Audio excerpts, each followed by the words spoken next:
And welcome back, everyone. Welcome back to the beginning of the end here of EBT Masters Spring, the Asia Closed Qualifier. We've had a grueling weekend here of open qualifiers, back-to-back, region after region, Asia into Europe, into Americas, and now we are finally here. We're past the open qualifiers and we're here in the closed qualifiers to determine who makes it through, who makes it into that main regional event for every single region. And it all starts with the Asia region. Exclamation mark B. Exclamation mark B in the chat if you guys want the link to the command, or if you guys want the command to give you a link to the bracket itself, as we have quite a stacked bracket here. 16 players. 16 players, some of the best in the Asia region are going to be facing off to qualify for the Asia regionals, where the best of the best are waiting. For those that are curious, if you're looking at the bracket, if you're looking for some players and if they are missing, again, do not fret, do not worry, because they are merely elsewhere waiting in the next round in the main event. For those that are curious, in the main event, we have Miyamika for Zerg. We have Coffee and Oliveira, the reigning world champion, as representing Terran. And then we have Cyan, Firefly, Jeshi, Nanami, and Nice for the Protoss. So plenty of Protoss, a handful, a sprinkling of Terran and Zerg player as well. And again, they're all invited into the main event, but we're here to determine who joins those players in the main event. From the very top, we have quite a number of players. We have Haas versus Dash in a PvP. We have Honmono versus Rex in a Terran versus Zerg. Go Joy versus Kingslayer. But Always versus SCV. Oriana versus Lemon. Jim versus Maxed. Silky versus Rewhite. And Misaki versus XY. A lot of good players. We're all lined up here, and the round of 16 is going to be commencing. Now, 16 players enter, 8 players walk away. So we're going to be cutting this number in half here. Half will advance on, the other half will not. And when it comes to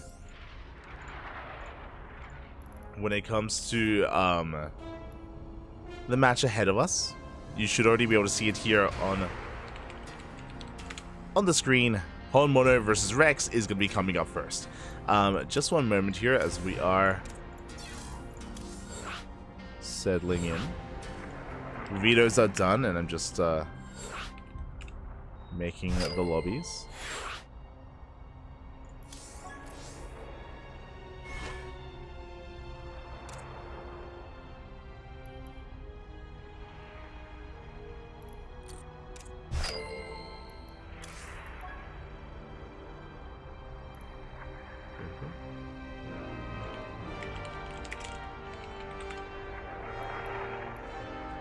Beautiful. Game 1 is going to be on Golden Aura. That's right, I'm just writing everything down.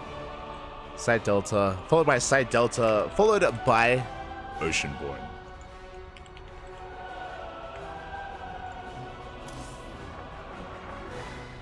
Oh. As it looks like we're just making sure we have everyone, in the brackets. Sorry, everyone in the lobby.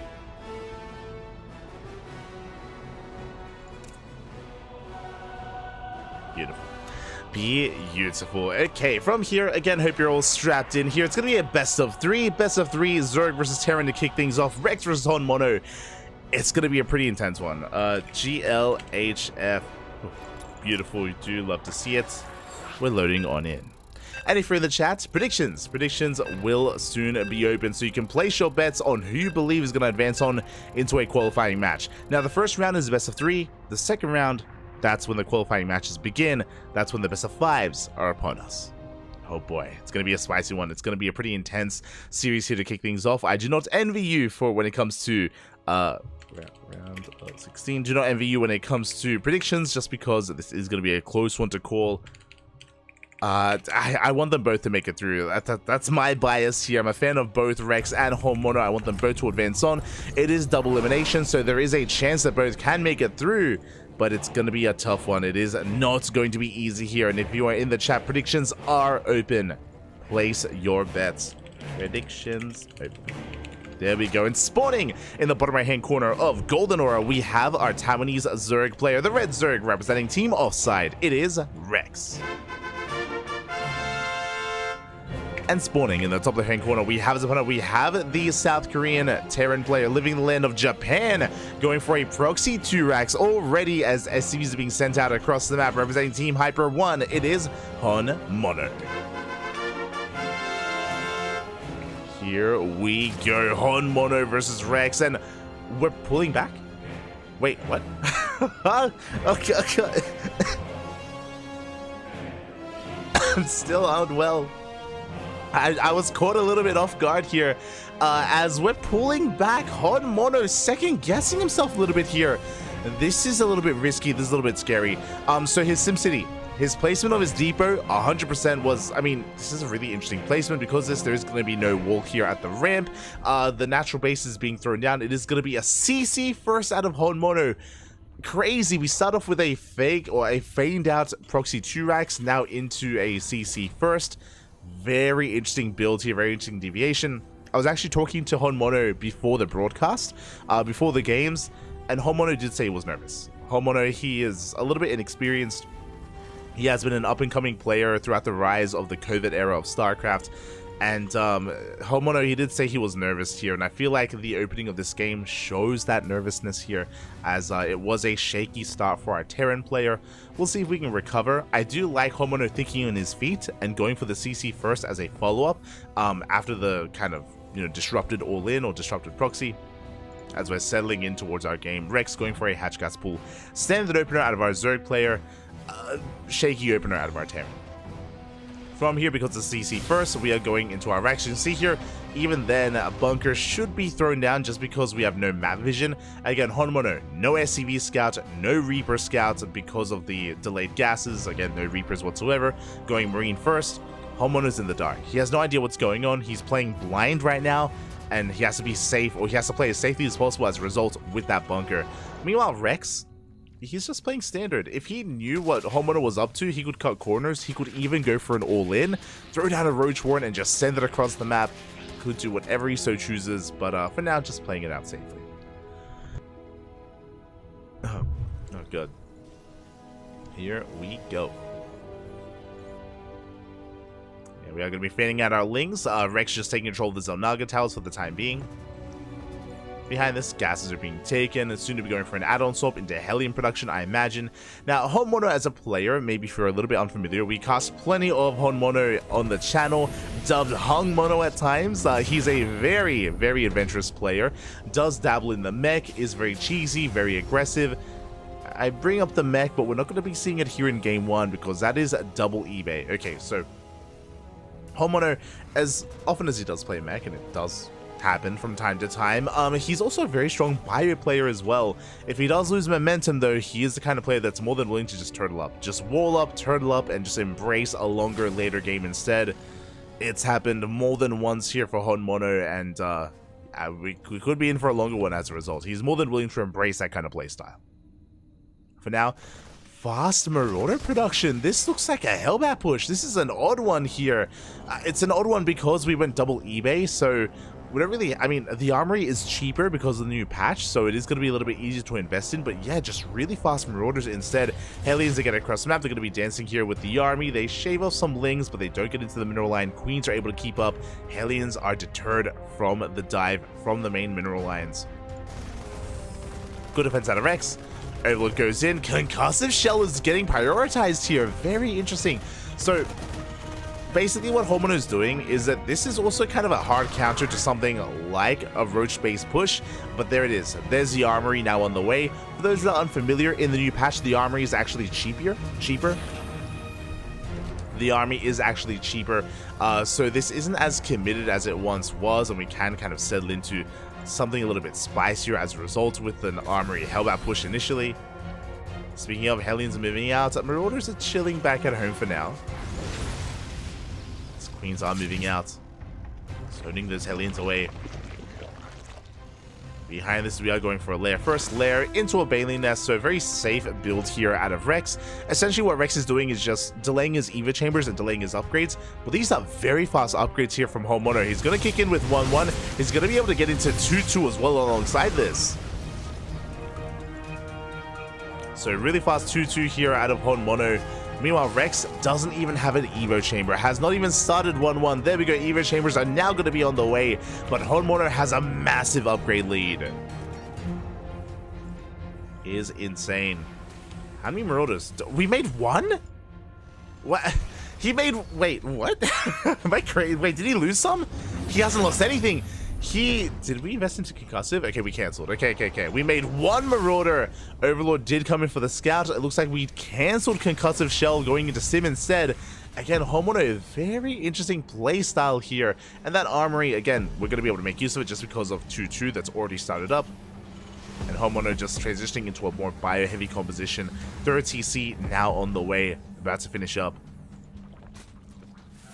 So again, just kind of a free-flowing style here out of Honmono.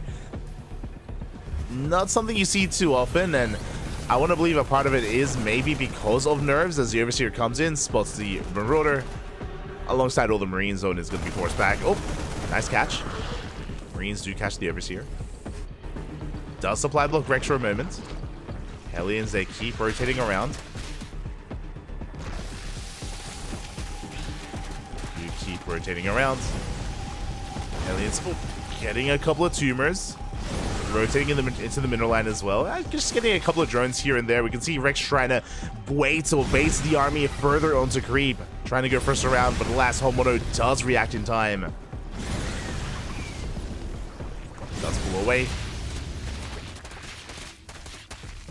And now we've got that 1-1 halfway done here for Rex. Likewise, almost complete here. 2-2 is for Honmono. Jesus. Again, these upgrades are crazy.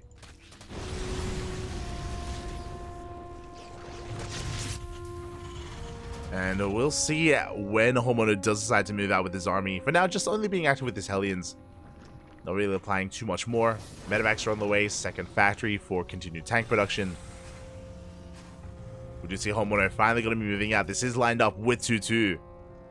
Stim is done. Combat shields finishing up as well. There we go. The Hellbats are morphed in. And Rex, he's not quite ready for this. He's got 7 Banelings. We do catch some of these Queens. Good pick off so far by Honmono. But Rex, he has, there we go, 15 Banelings on the way. He's ready to take a lapse on this. Ready to collapse. Honmono gets on top of the would-be 5th base. Is going to be denied at the same time. A big link counterattack. The wall is not a wall. Limited SimCity here by Honmono, and the reinforcements are getting surrounded. Big catch here by Rex. At the same time, that was a cancel on the 5th base. And Honmono is turning back around. Yeah, forced to stim back home. And he hasn't lost too much, actually. He lost Marine reinforcements, true. But his SCVs have been kept safe. At the same time, the Lings, they try to catch some of these, the main army coming back home. Here come the Hellbats. Oh! Good reaction at Honmono. Does siege in time. We have Lings waiting on the left. Main army here on the right. And Banelings are being morphed in. But that was honestly a pretty good move out by Honmono. He didn't lose much here back at home. He lost 1 SCV and 11 Marines. He was able to deny the 5th base and clear up a lot of creep. And now he's being active once again. We have a double jump on the right hand side. We have a double jump towards the left. Being very active. Once again looking to deny this 5th base.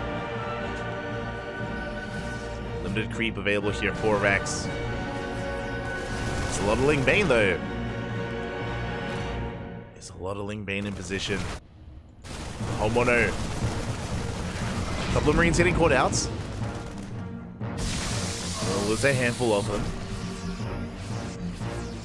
Likewise, the drop coming in, trading with Lings. Alien Runway is still not pulling the trigger. Quick reactions here out of Honmono. Does pull back.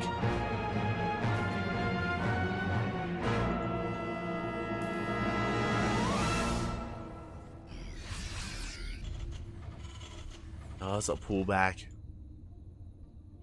And yeah, Honmono just settling into a bit of a longer game here. We got a 4th CC on the way. Plenty of SimCity. Tanks are now moving out. Now what's scary here for Rex is that Honmono, again, he's barely lost anything. He's lost 12 Marines. Like, he's retained all of his tanks, but did I speak too soon? Bailey's a crash into the army. Not the best Bailey connections, connecting with tanks more than anything. Ooh, that was a rough trade there by Rex. Homeowner, he's gaining ground at the same time, double drop on right hand side, dragging away the attention of Rex and pulling away the Bailings. Drones are going down. Homeowner testing the reaction time, testing the multitasking here of Rex. We get some tumors. Pushing on in. Widowmines are burrowing. Now Rex, he is maxed out on Ling Bane Hydra. 2 Vipers are actually done as well. They're getting topped up. Oh, this is rough on siege. No! Are we on siege at the wrong moment? Decent mine shot, but 2 tanks go down.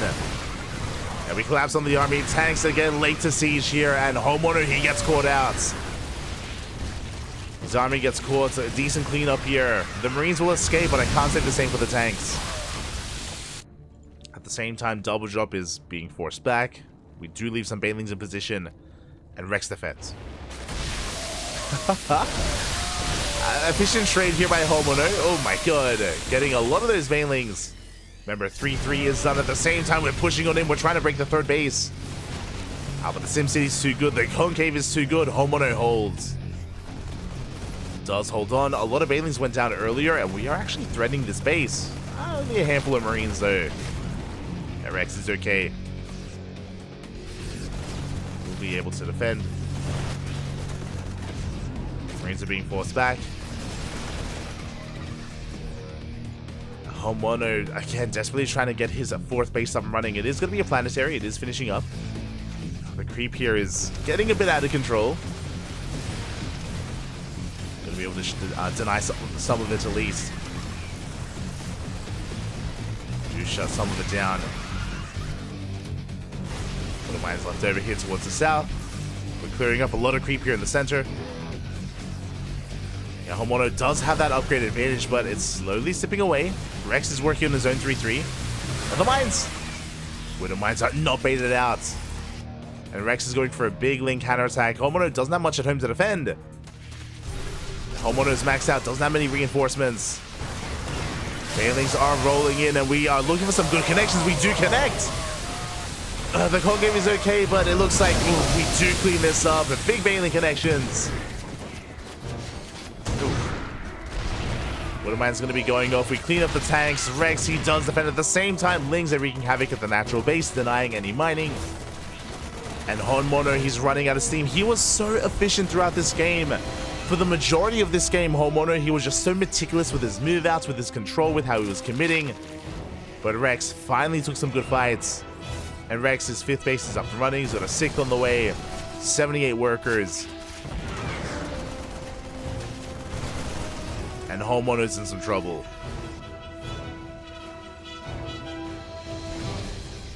Again, taking a long time to rebuild, to remax. Homeowner stuck with Marine Marauder. He's got 1 Widow Mine, 0 tanks. Vipers are coming in. Going for the power bomb here on the medevacs. We collapse here on those Marines once again. Marauder's doing what they can, but we just have an overwhelming amount of Zerg. We shut down the army and we can go for the planetary. This base, it's so exposed. It's so out in the open. And it's going to be going down. Good pick off there by Rex. And this is the beginning of the end. Again, Homeowner, he was holding his own for so long. Was doing well for himself, but, you know, 1, 2 fights, too many there in favor of Rex. It's going to be 20 dead SCVs. Homeowner knocked down to 3 bases. He lifts up backup CC. The problem here is that Rex can sustain himself. Rex, he's remaxing. Rebuilding here is Ling Bane. Again, this army is cheap, and we can just keep on going. Now, Homeowner does have a way back hit. It's a slim chance. There's a slim chance here that Homeowner can bounce back, and that is if he's able to move out with some drops, able to get into a mineral line, maybe 2 mineral lines, and force Rex back home over and over again to buy time and to also hinder the economy of the Zerg player, but that's a lot to ask.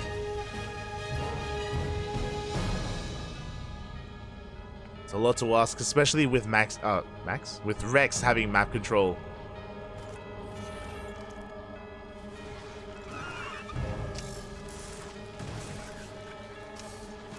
Homono, he is trying to get in position. He's spreading himself quite thin. Natural base is being lifted over to take another.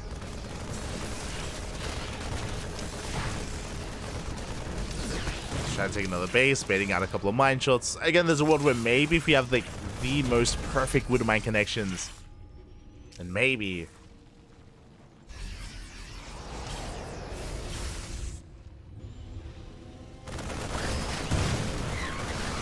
Ooh, as the mine shots are going to get baited out, and Rex, he does push on forward. Army supplies are evening up. But we get on top of some of these SCVs. Viper does go down. Rex, he does have to be careful to overextend here, but he does trade well for himself. Turning back around. The minefields, it's quite good here. Homono. Not the best connections, but, you know, some free shots. Gets a couple of shots off. You can see Homono closing that gap in supply. But again, the bank is what's terrifying here. Even with Homono catching up in the army supply, Rex, he can remax. Time and time again as he collapses on the base. Oh, to get a kill on the CC. No lift, no repair.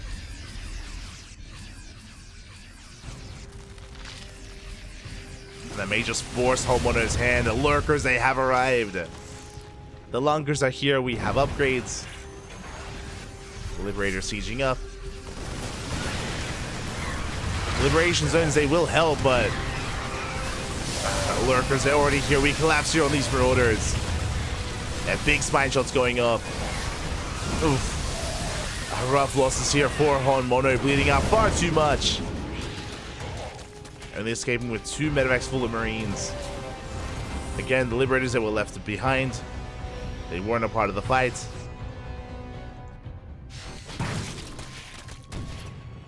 It does feel like Rex, he's just fully in control at this point. Has been for a couple of minutes now. Collapses on the base. Bailey's rolling in. Good split there by Homono, but the planetary does go down. We can't push into these lurkers. It's not going to happen. GG gets called, and Rex will take game number 1, taking a lead in the series. GG. GG, well played. Oh. Wait a minute. Do I have to fix this?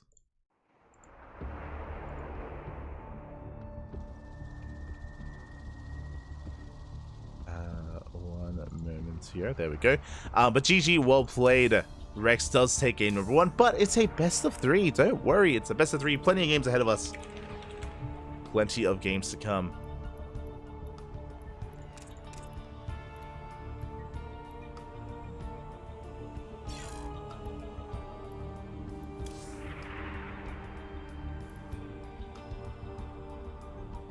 Plenty of games to come.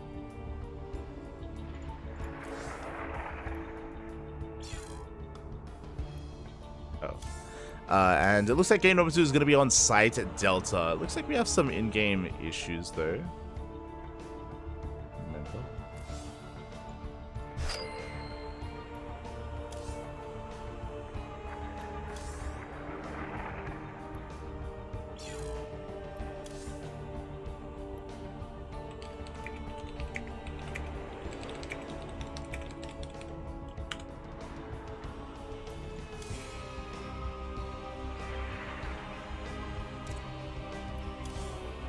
There we go.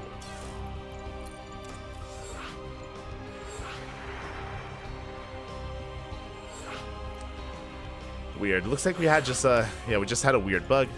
Oh, good.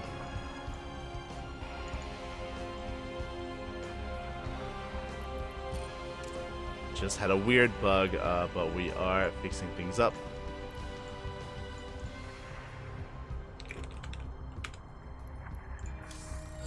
As we're settling into game number 2. As a reminder, game 2 is going to be on site Delta, game 3 on Oceanborn, and yeah, again, hopefully Homono can shake those nerves off, because we had a really rough start to the game.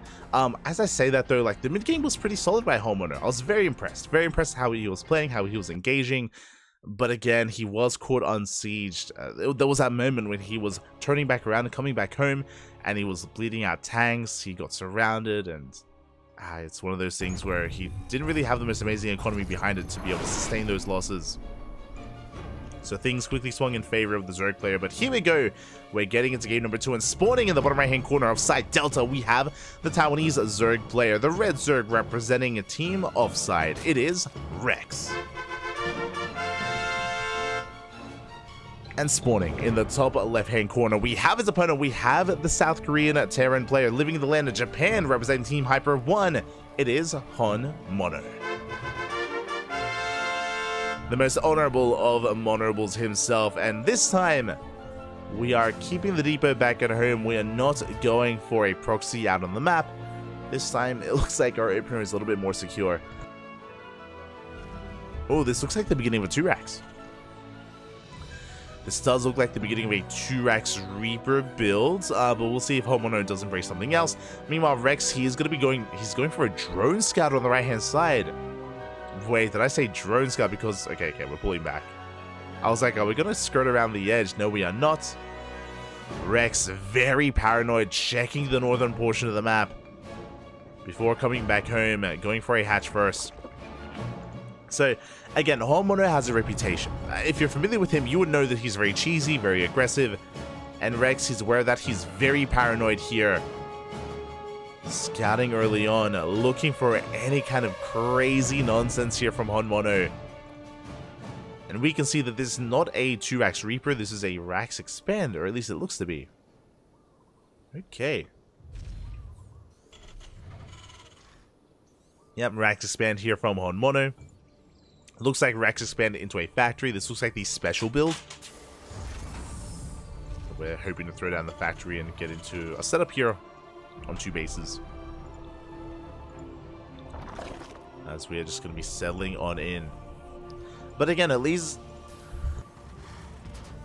this time, Homono is a little bit more decisive with his play. Decisive with how he's approaching this. So it is a factory is now in production. Now what this typically means is that we won't be able to add on top for the starport. Things are going to be a little bit messy here on the low ground, so we'll see what the starport gets thrown down. Reaper does get international. We do pick off a Ling. Good pick up by Homono. Gets a Ling, and we are in fact going for a 3rd CC before starport. There's that 3rd CC in the main base. 3rd base has been spotted by Rex. Reaper dips in, gets a kill on the drone. Very nicely done. Drone is going to be going down. And Homono gets the hell out of there. But at least confirms that no additional gases have been taken, no fast lair. He's aware that it's a standard build out of Rex. Should be feeling pretty safe. Oh, that is a 2nd factory. If you remember at the start of game 1, I did talk about how Homono is willing to embrace mech, and I was breathing a sigh of relief when I saw the double eBay in game 1 from Homono. But this time we have a double factory. It is going to be mech here out of our Terran player. Now, Battle Mech has been nerfed. Remember, in the new patch, the Cyclone was changed. The Cyclone was reverted to an older state. And because of that, it's not as mobile as it once was. It's not as powerful as it once was. So that did impact TBZ. That did impact this matchup. We'll see if Homono can still make this work. We'll see if he plays a more traditional form of mech instead of the Cyclone Heavy one.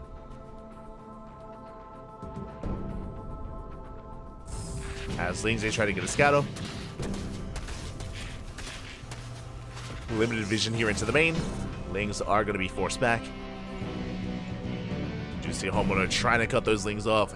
Blue Flame has begun. Okay, it's going to be a Blue Flame build. I do see. Ooh, meanwhile, Rex going for Roaches back at home. Again, whether he himself wanted to go Roaches or whether he smells a mech in the air, I am curious. Regardless, good response here out of Rex. Overlord is dipping back in. 8 Hellions already. The Overlord is going to confirm the third base, but we haven't seen much more than that. But we are seeing continued Hellion production. That's a lot of Hellions. Big scout here by Rex. Yeah, he's aware he has to make an army. Lings and Roaches are on the way. Homono rallying across the map. He's rallying across. And he does bypass the Queens. Dives into that natural base. Blue Flame is still 10 seconds away, but the drones are lining up. Ooh, big connections here. The barbecue is real. 8 drones go down, and we're not done. We're trying to squeeze our way into the main base, and there is an opening. He sucks it in. Up. Big volley. Blue Flame is done. The drones 8 try to wall off. 10 drones go down, and we get 1 extra volley towards the end. Oh, barely. Not actually. Only 13 drones. That could have been so much worse. So many of these workers are red or orange. So many should have gone down. 13 dead workers. That's a decent trade, but the problem is that Homono has nothing left. He threw away his entire army. He has 1 tank at home to defend. He's got 2 Hellions, and Rex is going for a counterattack. Homono, he cannot expand. He cannot take his third. At the same time, though, more Hellions getting across the map, forcing Rex to turn around and come back home. Good positioning here with the Queens. Very nicely done. The Queens, they're thick, and they do wall off that ramp. They do not allow the Hellions in. Behind this, it was Blue Flame, but we are transitioning out of mech into bio. Double upgrades on the way with those E-bays. We have additional Raxes up and running as well. Homono is going for a bio transition. Now, there's a big downside here. One, the upgrades. Stim is delayed. Stim is later than usual. The upgrades as well have all been delayed, have all been set back because of the Blue Flame, because of the Mass Hellion, and the overall Marine count is suffering. So it's cool here that Homono is switching into bio, but the downside is that right now he's vulnerable. Right now he's quite vulnerable to a counterattack, and he can't really be too aggressive at all. He can't be active on the map. Thankfully for Homono, Rex is joining. Rex, he's just saturating hard here, getting a force, getting Versation Bit, getting to 1-1. It looks like we're going for a longer game. Looks like Rex isn't looking to punish. Oh, the drones! Speaking of punishing, more drones going to be going down. That's going to be 3, 4, 5 dead workers. And the Hellions, they managed to get away. So really nice continued harassment here by Homono. He's up to 4 tanks. We have plenty of bunkers. A big reason for all these blind bunkers is because Homono doesn't really have map control, and he's terrified of a counterattack. So we're just walling up entirely.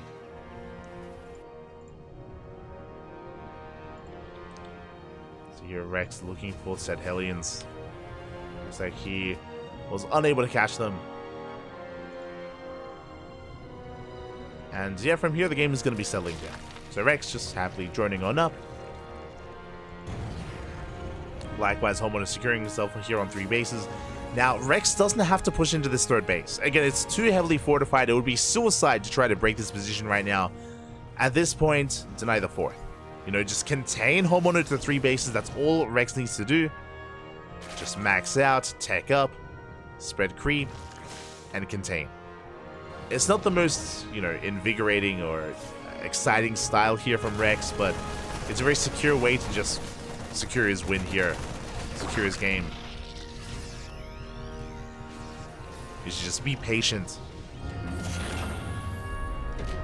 Speaking of patience, Homono now is trying to take his 4th base, and Rex will spot this. He has an Overlord in position, he has a Ling in position, he will spot the would-be 4th.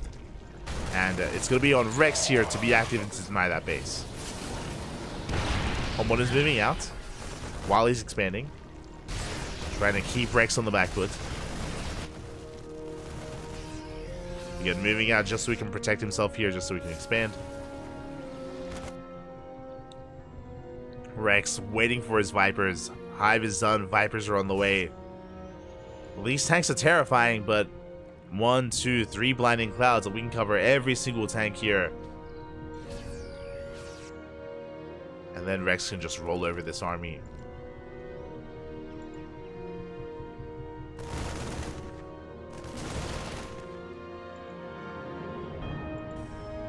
We'll see how we're able to pull all this together. Speaking of ring run by, gets a tank. Nice pick up. Tank goes down. Workers are pulled back. Mono taking his fourth. Is now moving out.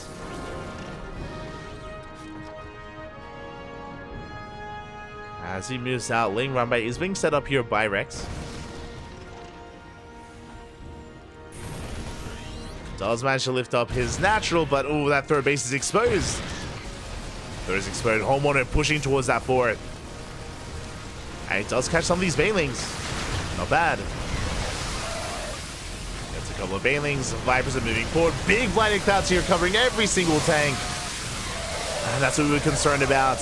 The Banelings, they do connect. The tanks, they're going to be able to hold on though. I spoke too soon. As Rex, he pulls back from here behind this. 20 SCVs have gone down. A massive link counterattack. We got the tanks, we got the workers. Planetary not done in time. Every worker falls, and so will the planetary. We're trying to desperately mule. At the same time, Home Mono, he's all in. Completely all in at this point. Moving out across the map. But again, we're running out of tanks, running out of Marines. Rex, he needs a little bit more time getting into actually Ultra production. Oh my god. Ultras are on the way. Ling Bang crashing in. And you can see here that Homeowner, he's just run out of steam, he's run out of army. Billy does not have enough. And Rex, he's done it. He killed the third, he killed the fourth. GG gets called, and Rex will take the series 2-0, advancing on to a qualifying match. GG.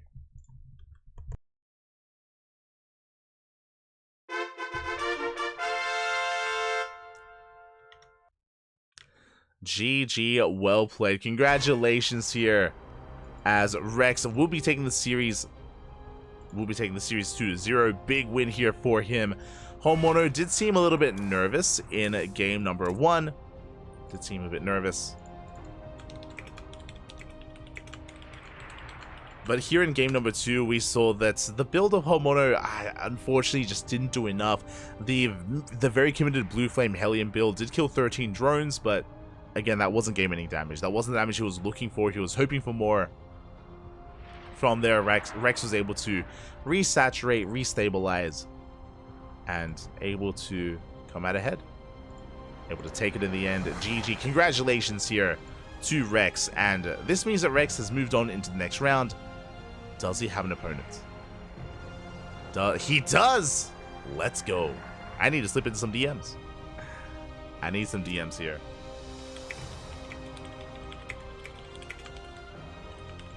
Quickly messaging some players.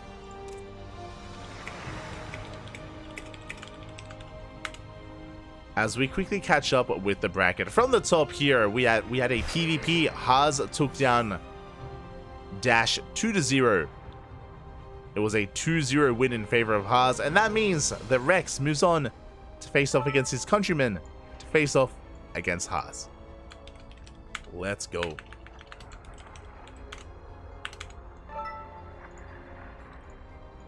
Let us go. Haas, the Taiwanese Protoss.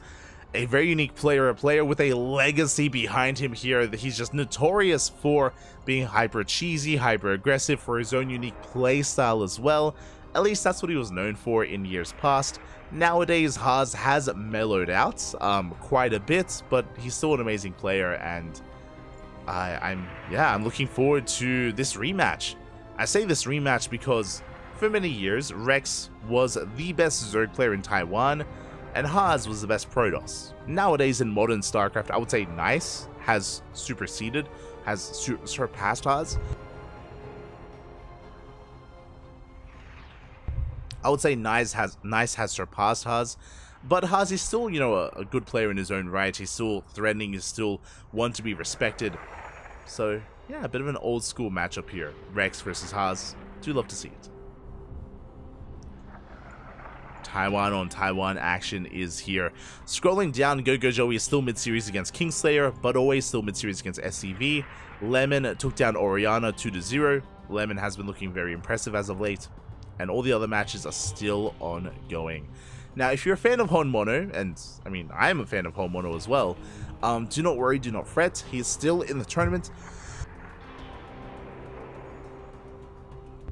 He's still in the tournament, he's still in the event, but in the lower bracket. It is double elimination, so Honmono has a second life, a second chance here to bounce back.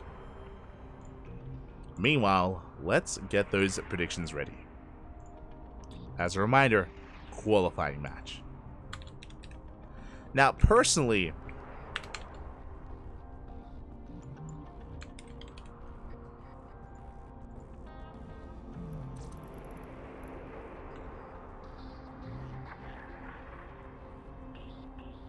all good.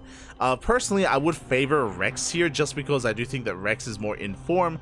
Of course, Rex did retire for a time last year, but he recently rejoined Offside after his said retirement. Rex has been streaming a lot, he's been casting a lot, and has been putting in a lot of hours to practicing, to improving in preparation for this tournament, for EPT Spring. So it does feel like Rex is hot right now, and Haas is more of an enigma, right? Haas, he pops up for the qualifiers every now and then, but he's not the most active player anymore. Unfortunately, you know, Haas, he's not the most active of players. He's a little bit, you know, in his twilight years here, but I'm more than happy to embrace him, and I'm more than happy to be excited about what he has to offer and how he's able to redeem himself and, again, even make a series out of this. How has Haas been embracing the new patch?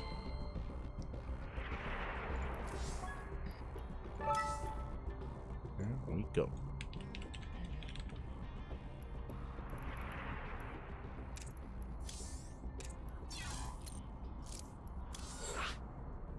As it looks like Vitas are done. The map order is going to be Oceanborn, followed by Alcyone, Side Delta.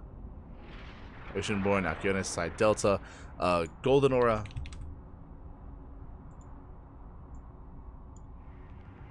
As well as Ghost River. Okay. Oh yeah, I do apologize, but I'm just like, I'm making the lobbies. Making the lobbies, and I'm trying to write down all the maps to make sure I don't leave anything behind.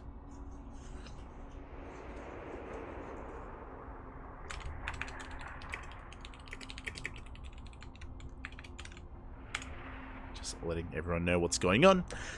And we're getting ready here for our first qualifying match of the night.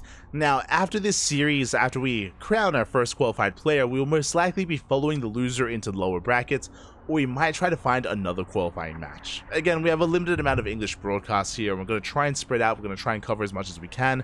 Personally, I see a lot of really good matches here. I would love to see Go-Go Joey. I'm a bit of a fan myself. Go-Go Joey versus Kingslayer looks like a lot of fun into their qualifying match. Lemon has been on fire recently. Silky is always a great player to embrace and a great player to keep an eye on as well. XY, you know, the king of the mindset himself, one of the oldest players that is active right now. Would be great to see some XY later on. So yeah, a lot of really good players, a lot of up-and-comers and some old faces is great to see.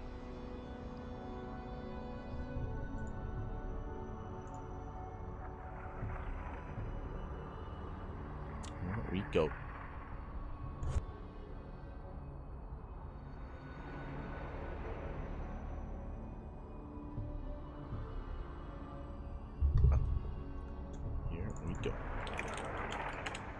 GLHF. As it looks like our players are back and we're getting into game one. I'm just catching up in the chat here. When can we see Honmono? We just did. We just did. We might be able to catch some more Honmono. We might be able to catch some more Honmono later on down the line. If he does advance on into another qualifying match, then we might be able to catch him in the lower bracket. For now, though, we're focusing here on following Rex into his next series. Here we go. And we are settling on into our first best of 5. If you are in the chat, predictions are open. Place your bets on who you believe will be the first player to qualify. Predictions open. There we go. As spawning in the top left-hand corner of Oceanborn, we have our Taiwanese Protoss player, the Blue Protoss, representing himself, currently teamless, but a historic player in his own right. It is Haas. And spawning in the bottom right-hand corner, we have his opponent, we have the Taiwanese Zerg player, the Red Zerg representing Team Offside. It is Rex. This game is unbalanced for Terran. Keep it civil in the chat. Keep it civil. I feel like these qualifiers are not the place here for any kind of balance whining. Oh yeah, take it to Reddit, Poppy. Take it to Reddit. Take it to the ESL Twitch chat. I'm shaking my head. As we are settling in, so far it is going to be a hatch gas pool, standard opener out of Rex. Meanwhile, Miser on Haas. Again, if you are maybe a newer viewer, a newer fan of StarCraft, you wouldn't know who Haas is. Haas has a notorious reputation of just being incredibly cheesy, incredibly innovative as well. Just whipping out these crazy playstyles, whether it's hyper aggressive or hyper greedy as well. There were even times in the history of StarCraft where Haas even kind of helped shape the meta and brought new builds to the table, brought new playstyles to the table that were embraced by other top-tier players, other Korean players, and refined over time. So yeah, it's really cool to see Haas here once again. For those that are curious, Haas is now a part-time player. It was like a year or two ago when he left Psystorm Gaming, and when he announced that he was, again, just playing more for fun nowadays. Less so full-time like he once was in the past. But again, Haas, he's a veteran of the scene. Similar to Rex, you know, both players have been active for a very, very long time. As I mentioned before, though, Rex has been more active. He has been putting in more hours. But how does the saying go? How does the saying go? Form is temporary, class is permanent, and, you know, it's like riding a bike. Haas, I'm sure it didn't take him too much or too long to really get back into the swing of things and regain his previous skill. And it is going to be a robo opener. Very interesting. Okay. Here we go. So with this robo opener, this can go into a couple of different things. Oh, we get a kill on the Overlord. Very big pickoff. That should not have happened, by the way. Overlord does go down. So for those that are curious, with a robo-based opener, this should lead into a disruptor drop, or I should say this can lead into a disruptor drop. If we were being spicy, we could go into a Colossus drop as well, but typically fast robotech and fast robotics bay is going to be on the table here for Haas, unless he were to go into a different direction. I'm talking like maybe a second and a third gateway into fast immortal production with sentries, and we go for a Soul Train-esque all-in. That's very old school, what I just mentioned, but it is also a possibility, I guess, especially if Haas isn't up to date with the meta or isn't up to date with newer builds. Prism is on the way. No robotics bay yet, though. Okay, we may just be looking for some vanilla adept harass. What I mean by that is adepts are being moved out, is that with the Prism we can go right into the main base. We can bypass the initial defenses and get into a mineral line with some adepts. Twilight Council's on the way. Again, very interesting. Okay, so a robo opener into Twilight Council. There it is. Fast immortal production. Remember what I just said? This old school style here of like an immortal sentry based all in. That feels like that's going to be on the horizon here. Otherwise, there's no reason to start up immortal production so early on. But we'll see. We'll keep an eye on Haas. We'll see how he pieces this all together. Twilight Council's done. With this, we can get into Charge, or into a Templar Archives, into Archons. Prism gets across the map. There it is. Charge is on the way. Additional Immortals. A Gateway Explosion as well. Do you see what I see? I see no third base. And so does Rex. He confirms with the drone that there is no third base. Gateways are being thrown down. It's a 2-base all-in. 2-base all-in here from Haas. Gonna be Charge Lot Immortal. I imagine Sentries will be incorporated as well, but we'll see. As for now, Haas just doing the best he can to just harass and be an annoyance. Keep the attention of Rex at home instead of across the map. Oh, that's additional gateways. Oh my god! So we had 2 gateways initially here on the low ground, and now we have a 6 gateway explosion. That's going to be 8 gates in total. 2-base all in. 2-base all in here from Haas. Again, you don't see this too often anymore. Not like this. How will Rex respond? I mean, Rex, he's drawn up to 52. I mean, he sees no base. Even though Rex doesn't see the gateway explosion, seeing the lack of third is enough of a tell. So because of that, Rex, he isn't droning. He's cutting workers at 52. He's making lings, roaches, queens, pushing forward his spores. Rex doesn't know exactly what's happening. He doesn't know whether it's charge or sentries or disruptors. Doesn't know what kind of all-in. He knows it is an all-in though. Because of that, taking it very seriously, he spots the move out as well with his lings. And here we go, Haas is moving out with everything he has. Looking at the Unisol stab, or Unistab here, we have 3 Immortals, a good amount of Zealots, the Prism to juggle, 3 Sentries for Force Fields. Here it is. Only 2 Ravagers. Lings are getting ready for a surround. Yeah, we're collapsing on the army. We're trying to at least. We're taking it slow. See Rex trying to be very meticulous here with his army. Pulls away the workers. Pulls away his drones. Hatchery taking a lot of hits. You can see that Rex is trying to buy some time. Trying to buy time here for more reinforcements. The base goes down. Not a bad pickup here by Haas, but he needs more. He needs to get more done. Wow, they do not connect. Again, the fact that there's only 2 Ravagers is concerning to me. Rex, he's supply blocked. Oh, now is not the time. Now is not the time. There we go. Overlords are finishing up. Haas being very careful here with how he approaches this. Lings coming from behind, but they're being cleaned up. Zealots do finish. And Haas, he collapses on the army. Good force fields here, looking in the Ravagers. 1 Ravager goes down. The 2nd Ravager goes down as well. No more Ravagers, and Rex is in a lot of trouble. The boys are being pulled. The Roaches, they try to dive on top of those Immortals, but alas, we cannot get there. And Haas, he is breaking through. He's trying to at least. He gets the Roach Warren. Roach Warren goes down. Big warp in. The boys are being pulled.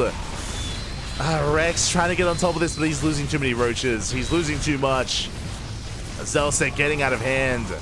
Reinforcements are coming in, but that's going to be 13, 14 dead workers. And we've done it. Haas, he has broken through. GG gets called, and Haas takes game number 1 with a bit of an old school Immortal Charge Lot 2 base all in. GG. Again, very out of meta, very old fashioned. But hey, if it works, it works. GG, well played. Haas takes the first game. And this is going to be kind of what I expect here from Haas, in the sense that I don't expect long macro games, or I should say, let's just make sure I don't die. I should say I don't expect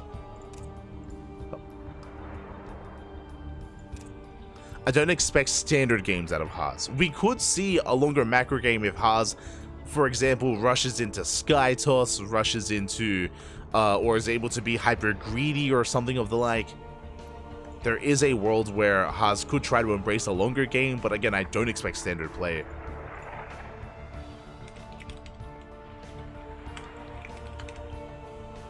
Don't expect standard play here, as we're settling into game number 2. And already a bit of an upset, right? Haas to take the first game like that. And again, Rex, he was preparing for the all-in, but unfortunately he only had 2 Ravagers. What that means is that he couldn't actually threaten the Warp Prism, right? If he had a higher Ravager count, maybe he's able to push a little bit further forward, and then he's going to be able to threaten the Warp Prism with Biles, maybe bring it down. But he was being forced back. It was also supply block, so he had to make additional Overlords. He was stuck on a lower supply overall to work with, and yeah, Haas was able to just systematically break through the 3rd, then the natural. Very well done. Very well done here by Haas. But now we're getting into game number 2, and spawning in the top right-hand corner, leading the series 1-0. The Taiwanese Protoss player, the veteran himself, representing the Haasian Republic. It is Haas. And spawning in the bottom left-hand corner, we have his opponent. We have the Taiwanese Zerg player, the best Zerg player in all of Taiwan, representing Offside. It is Rex. Now, Haas may be leading the series, but what I will say is that it's a best of 5, so plenty more games ahead of us. Rex has plenty of opportunities to bounce back here in this series, I want to believe. I want to believe he can. As Rex is going to be taking that natural expansion. Again, it's going to be a standard hatch gas pool opener out of Rex. Haas going for his own gate expand setup as well. My apologies. This is weird. This is a gateway setup on the ramp. This is typically not done. Usually we would be walling off here at the natural to expand. Because the wall is being set up here on the high ground, we're going for the gold. 100%. We're going for the gold base instead. That's why the SimCity has been set up in such a manner. And there we go. The gold is being taken. Haas. Okay, so he is familiar with these newer maps. I mean, Akion is a little bit older, but regardless, Haas is familiar. He's rushing into the goal base, and Rex needs to scout this. He needs to get eyes on this sooner rather than later. Now, this is risky here for Haas because, as you can imagine, it's quite difficult to defend both locations at once. Your main base and your gold are so spread out. Once we get eyes on this, Rex, he could apply pressure at either base and split the attention of Haas apart and break him there. Possibly there. We'll see how Rex responds, right? Does he go all in? Does he go for a Lin Queen Nidus based all in? Or does he just drone and get into roaches? For now, Overlord gets across the map. Rex, he sees the lack of wall. That's a big tell. And Rex, he's piecing this together. Making an extra wave of lings, droning, and yep, cleaning up that right hand side, opening up the wall. Rex knows. He hasn't seen the base, but he knows what's going on, and now he confirms a full wall here on top of the ramp. And we're moving out. We are moving out. Well, we are going for the recall. We do manage to saturate the gold. Lings are amassing. Baneliness on the way. We're going all in.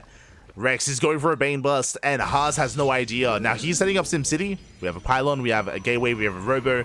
We need a Shield Battery. We need some good SimCity. There we go. We fully wall off on the left-hand side. Lings have arrived. We do get eyes on that, on those gates at least.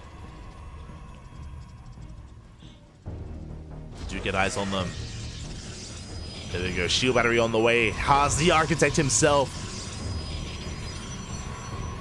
just creating as much of a wall, as much obstacles here in the path of Rex. Banelings are on the way. Can he pull this off? He sees Haas. He does with the Banelings. Is aware of what's going on. Good kiting so far. Cleans up a lot of Lings. Ling speed is finishing up. One adept goes down. Do we get a surround? We do. Oh, we try to. Shield Battery does finish. The Banelings, they crash into the Pylon. But a backup Pylon is on the way. We're trying to break through. Pylon goes down. The Adept will fall as well. The Immortal gets caught. And where's the Overcharge? Where's the Shield Battery? There it is. Overcharge is popped. But the Immortal is out of range. No! The Immortal's out of range and it's going to go down. Big pickoff. And Rex, this may just be too much. Haas has nothing left. There is no Warp Gate. Warp Gate finishing up in 3 seconds and 2 and 1. Warp Gate is finishing up. Until then, though, he only has probes. There we go, Adepts are warping in. But here come the Banelings. The Banelings, they're barely squeezing on through. And they're going to be crashing into these Zealots, and there's just not enough here.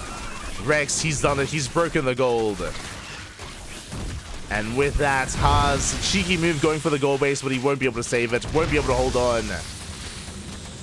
The Artosis Pylon's going to fall. That's going to depower everything. The Immortal does come out. But again, it doesn't even matter. Not anymore. Back in the main base, we have one gateway. We have one gateway back in the main. GG gets called, and Rex ties up the series at 1-1. GG. GG, well played. Oh, God. I can't even laugh anymore, Papi. But GG, well played. Haas tries to rush into the gold. Rex, he scouts, he confirms, and he punishes hard. And just like that, we have a tied up series. We are tied up 1 apiece. And we'll see who does take a lead from here.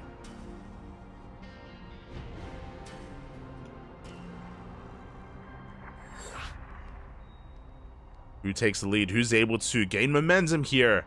As Game 3 is going to be taking place on... Game 3 is going to be taking place on Site Delta.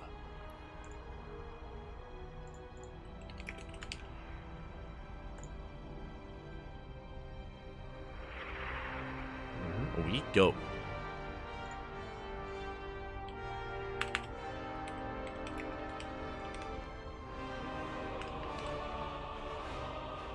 Just waiting for our players to ready up. There we go. Beautiful. We're diving in. And I'm just glad that we're getting a back and forth. I'm just glad that we do have this kind of dynamic here between our players. The question becomes, what comes next from Haas? You know, we've had a 2-base all-in, we've had a gold base or an attempted ninja gold or a gold rush. What else haven't we seen? Dark Templar, DT's cannon rush? Potentially. At some point. Possible. We'll see. And here we go, we're getting into game number 3, and spawning in the top left-hand corner of side Delta, we have our Taiwanese Protoss player. The blue Protoss being forced into a tied-up series. Can he bounce back? It is Haas. And spawning in the bottom right-hand corner, we have his opponent. We have the Taiwanese Zerg player, the red Zerg representing offside. Ooh, fighting back and tying it up 1-1. Can take a lead? It is Rex. Here we go. Shout out to, I see Oreo in the chat. Este Oreo. Mia Micah's there as well. So good. And Troll. Yes, exactly. I mean, that's why we're here. We're here for the games. We're here for the nonsense. We're here to have fun. At least. Something that we always have in our region. Once again, hatch gas pool standard opener out of Rex. Haas, what are we going for as we do set up a gateway on the low ground? Again, one of the big features of Side Delta is a feature that is not quite common in too many maps anymore. Ramp leading to the natural. There's a ramp here at the natural base, so it is a little bit more safe and secure as a result. Haas is not tempted to go for any kind of gold base, as there is no gold on this map either. So far, standard build, gate expand out of Haas. Nothing wild yet, but we'll keep an eye on Haas, because again, he's not afraid to all in. He likes it, but he prefers it. He is afraid to play macro, true. So we'll keep an eye on Haas.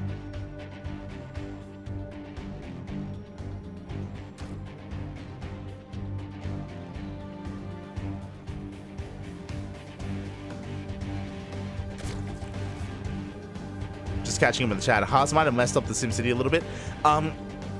Either messing up the SimCity or mis-rallying the Robo. I can't quite remember. I don't think there was an area on the northern side of the Robo for an Immortal to pop out, so I think it was forced to come out on the low ground or towards the south, which left it exposed.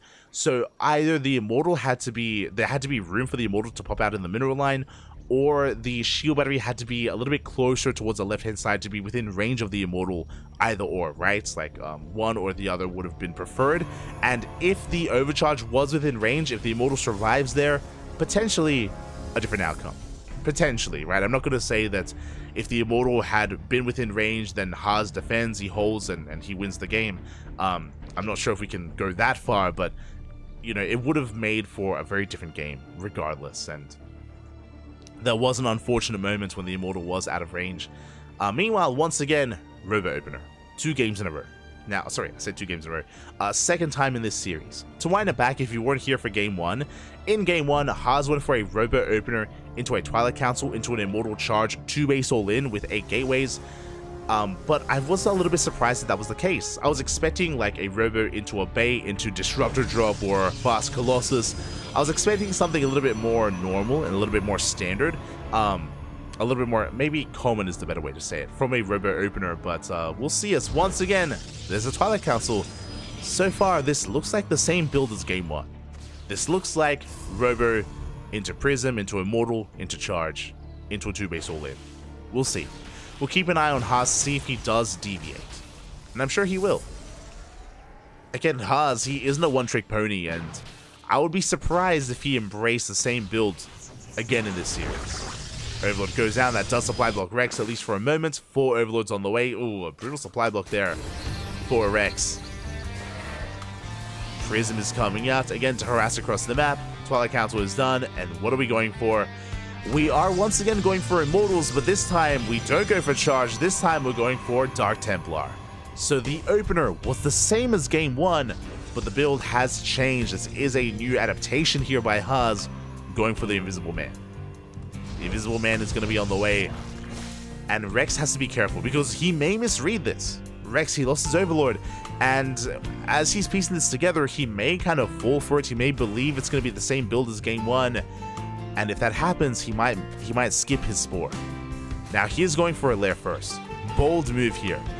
Fast lair out of Rex does mean he will have access to mobile detection. Thankfully for Rex. Lings are keeping up. Again, Rex is droning. Just like the previous game, even though we're harassing with the depths and with the prism, Rex, he's assuming it's not Glaive Adepts, which is why he's been droning up a little bit more freely. Rex droning up to 55. If this was Glaive Adepts, then Rex may just die here and now, but again, he's gambling a little bit and he's assuming it isn't, and I mean, we know it isn't as well. Behind this charge on the way, a Gateway Explosion. It looks like we're going to be starting with DTs, then we can morph in Archons, and then the Archons can of course support the eventual all-in. So this should still be a 2-base all-in here at Haas. No Spores! Oh, no Spores are in position. DTs are coming in. Where's the detection? It's still on the way! Overseers are on the way. Drones are going down. Again, 0 Spores here for Rex, and he's being pulled apart. We get 6, we get 7 drones already, and we're getting even more. The Prism does escape. We're getting 10 drones, 11 drone kills here. Detection is finally out, but this is becoming too much. As the Dark Templar, they're still alive, denying so much mining time, getting another drone here. The multi-pronged aggression is too much for Rex. 16 drones go down. But I say 16, 18. Can we get 19? Not quite. That's 18 dead workers, and Haas, he's set up for the follow-up push. Again, 2-base all-in at Haas. Charge is done. We have 2 Immortals. The remaining DTs can morph into Archons. There are none, to be fair, but if we had any, could be seeing some Archons as we are pushing out. At the same time, Ling run by here in the main. Forces a defensive warp in. Getting a couple of probes.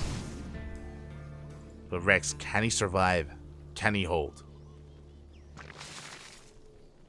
Can he hold as Haas is moving out? Val's going to be zoning him away. Force fields are thrown down. 4 Ravagers this time, a good amount of them. Can help deal with the Prism, with the force fields. Zoning back the army, but alas, Haas doing such a great job here at avoiding those biles. And he's breaking on through. Shields are going to be triggered on one of his Immortals. But he takes control of the 3rd base. Lings are going down. Roaches as well. And again, it looks like Haas may just have too much. He catches the Ravagers. The Ravagers are going down. The Transfuse is not good enough. The Overlords doing what they can to soak up some shots there. But alas, there's just too much Protoss on the ground. And Haas, he's overwhelming. He's snowballing out of control. Again, catching Rex with his pants down. GG gets called. And Haas takes the lead in the series at 2-1. GG. GG, well played. Again, Rex cutting corners. It looked like maybe he did assume that it was the same build as game 1, which meant no Spores. No Spores, no detection. The Invisible Man, that may not have been the killing blow for Haas, but honestly, that set him up for success. Like, that was the beginning of the end. Those Dark Templar, how many workers did they kill? 18. 18 drones for, what, 3 Dark Templar? That was brutal. That was brutal, and that was the beginning of the end. And Haas was able to snowball from there. He crippled the economy.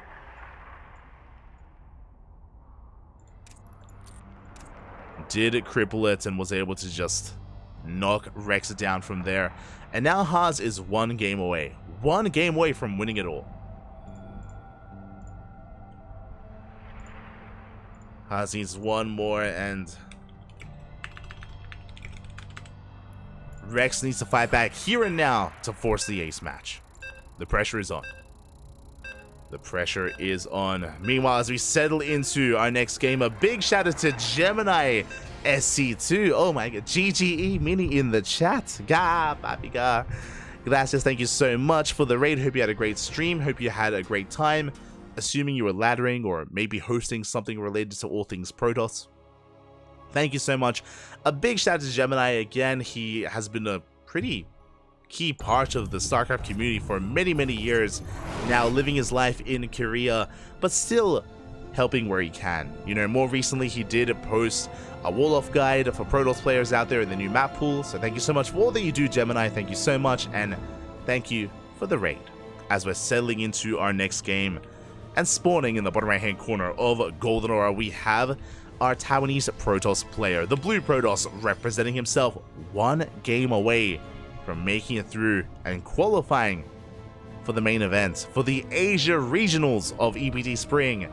It is Haas. And spawning in the top left hand corner, we have his opponent. We have the Taiwanese Zerg player, the red Zerg representing Offside. He needs to fight back here and now. He's up against the wall. He needs your support in the chat. It is Rex. Needs your help. He needs your support.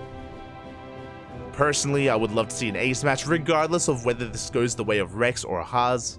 I would love to see a game 5. I would love to see more between these players.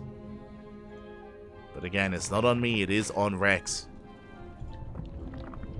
Here we go. Hatch gas full, standard opener so far here out of Rex. And our eyes have to be on Haas. He's done something different every game. Game 1 was a 2-base Immortal Charge all-in. Game 2 was, of course, the gold base. Game 3 was a Dark Shrine variation of the Immortal Charge all-in, slipping in and mixing in those Dark Templar instead. Here in Game 4, what do you have? What do we got?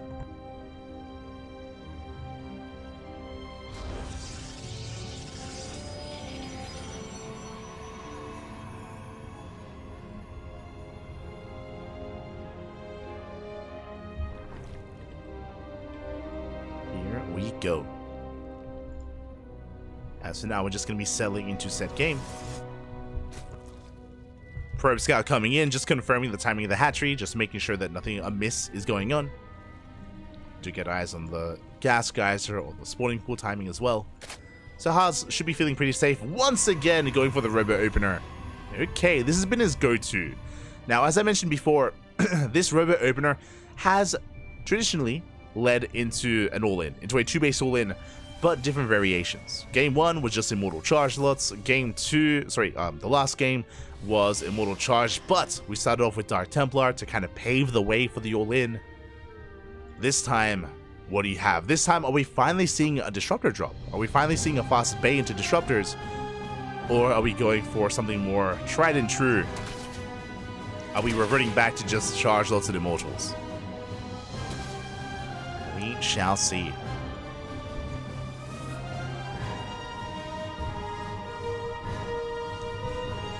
As our eyes are on Haas, there's that Twilight Council on the way. This should be for charge. Should be, but again, we'll keep our eyes on him.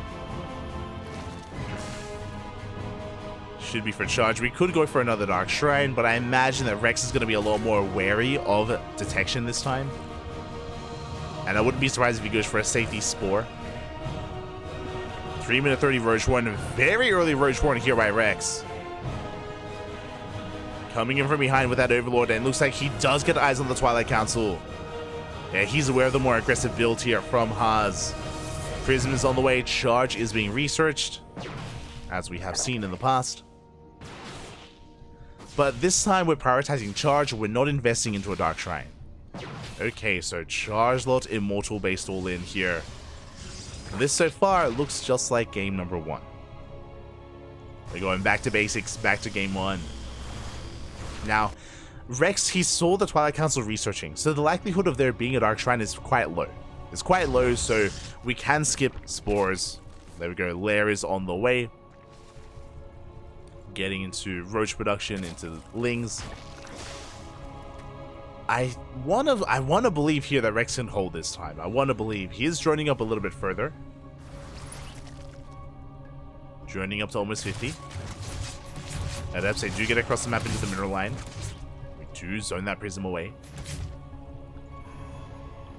There's that gateway explosion behind this. 6 gates for the time being. We should be going up to 8. There it is. There's the 7th gateway. There is the 8th gate. So it is just a straight up 2-base all in. This is the same build as game number 1. And Rex, he is going to be mixing in some Banelings this time. Okay. I mean, the Banelings, they will help here. Ooh, good control out of Haas. Takes down the tumors. Very nicely done. Very nice control so far. But I'm a little bit concerned here. So Rex, he's droned up to 58, which is okay. He's got some roaches on the way, I imagine, for Ravager production. But he does have limited gas available. Is on 3, soon to be 5. Yeah, 5 gases. This is going to be a tight hold. And we're moving out. The all-in is here. And Rex, he's been having a hard time defending against this, but can he finally pull this off?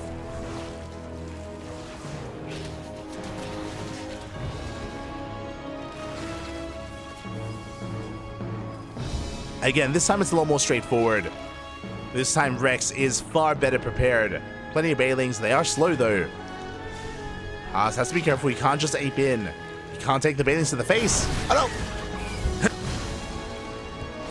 Speaking of, ooh, big connection, Zealots are going to be going down. Exactly what Haas could not do as the Zealots are being annihilated. Reinforcements are coming in. But so far, good defense here. Sentries are going down as well. And Rex, he's completely shutting this down. Haas, he just rammed his face against a wall of Banelings, and alas, Rex is holding. Drop some more Zealots trickling in, but Haas, he is running out of steam. Goes for another Warping of Sentries. How many Ravagers do we have? 1. Ooh, only 1 Ravager. But there we go. 3 more on the way. Haas tries to focus him down. Alas, cannot. As Rex is holding. Again, Rex, he's got an economy behind this. And he is so much more prepared this time. Which is why I'm not too fond of seeing this build again here in the series.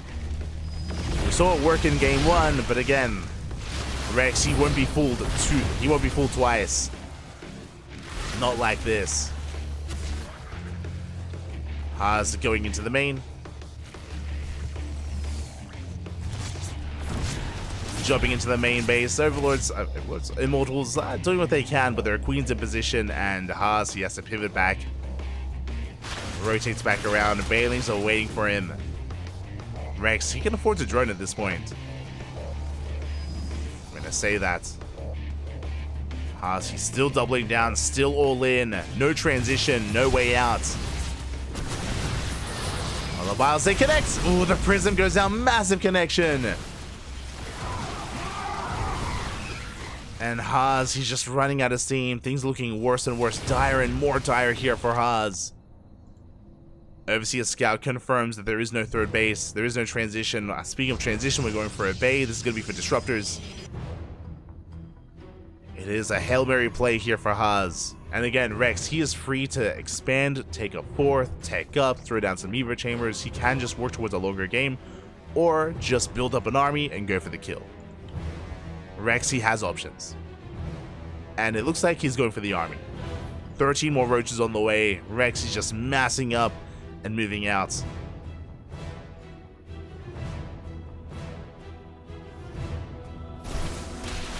Yeah, we catch out the Zealots. Big surround. Good cleanup here out of Rex. Haas behind this is going to be able to take control of his ramp. Going to be able to hold on to this position. Show us those force fields. So far so good, but the Wilds are going to be able to break them down. A couple more force fields are thrown down. Zealot Runby does get across the map. Does move out, does hit the 3rd. Reinforcements are turning back around. But again, Rex, he wants to commit to the Banelings. No, they do connect. Big connections here with the sentries. 3 of them are saved. But you can see here that Rex, he's just snowballing out of control. GG gets called. Rex, he ties up the series 2-2. We are going to the ace match. GG. Let's go. We are going the distance here all the way to Game 5. And we are finally going to be featuring one of the newer maps. Here we go.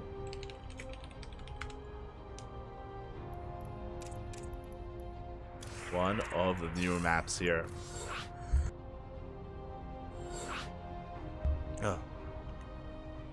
It is going to be Ghost River. Let's go. Ghost River is coming up next.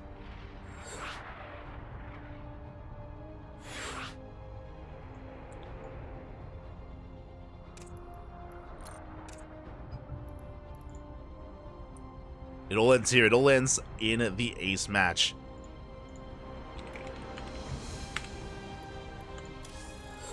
And there we go. We're loading in.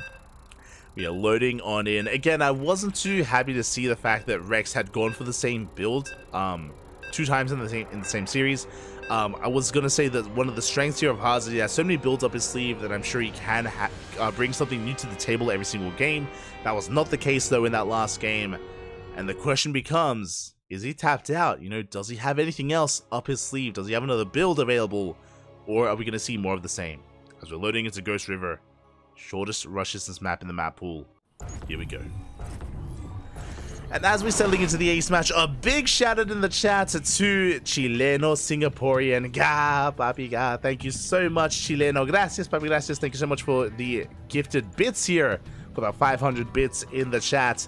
Again, I apologize for not shouting you out at the time, but we were in the middle of the game. But thank you so much for the support. Gracias, papi, gracias. Quack. Quack.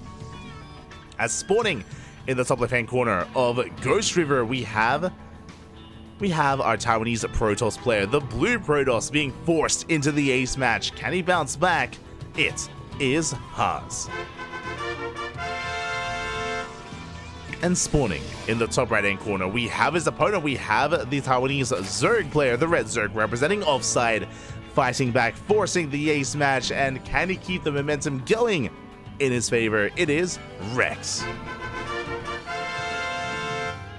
It all comes down to this, the final game here of the series. One will rise, the other will fall to the lower brackets. Again, as a reminder, if you're a fan of either of these players, regardless of who wins and who loses, neither player is eliminated. The winner, of course, advances on into the main event, into the Asia Regionals. Meanwhile, the loser has a second chance, thankfully. So, again, the loser will still have another opportunity to bounce back and to qualify. And we will most likely follow the loser of this series into that lower bracket. For now, though, the probe is going to be dipping into the main base. It's going to be a hatch gas pool, standard opener out of Rex. And Haas likewise going for a gate expand into Cybercore as we settle into Ghost River. Now, something that I just mentioned, again, rush distance by ground is very short. You can see here that's basically we are one screen apart, connecting natural to natural. So it doesn't take long at all to go for these all-ins, and we have seen plenty of attempted all-ins on this map. I say attempted all-ins because we've seen some pretty nice and pretty clutch defenses on this map as well, just because of how narrow some of these choke points are, how defendable the natural and the third base can be. Well, we'll see. We shall see how Haas approaches this. I say Haas because, again, he's been the one whipping out some more interesting builds and more interesting playstyles. It's been mainly on Rex to react and to respond.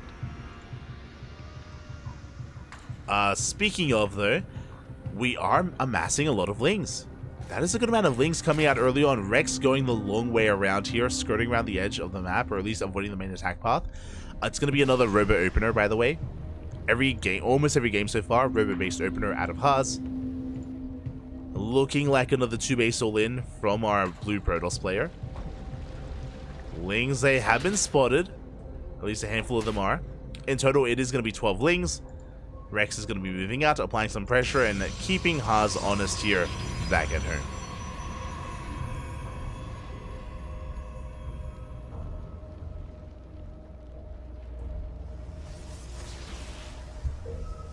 Is going to keep him honest. Probe has gone down. And you can see here that we're just fully walling off, essentially. 2 more gates have been thrown down. Observers on the way. This should be leading to Immortal production. Into a Warp Prism follow-up, into a Twilight Council. At least that's what we've seen so far.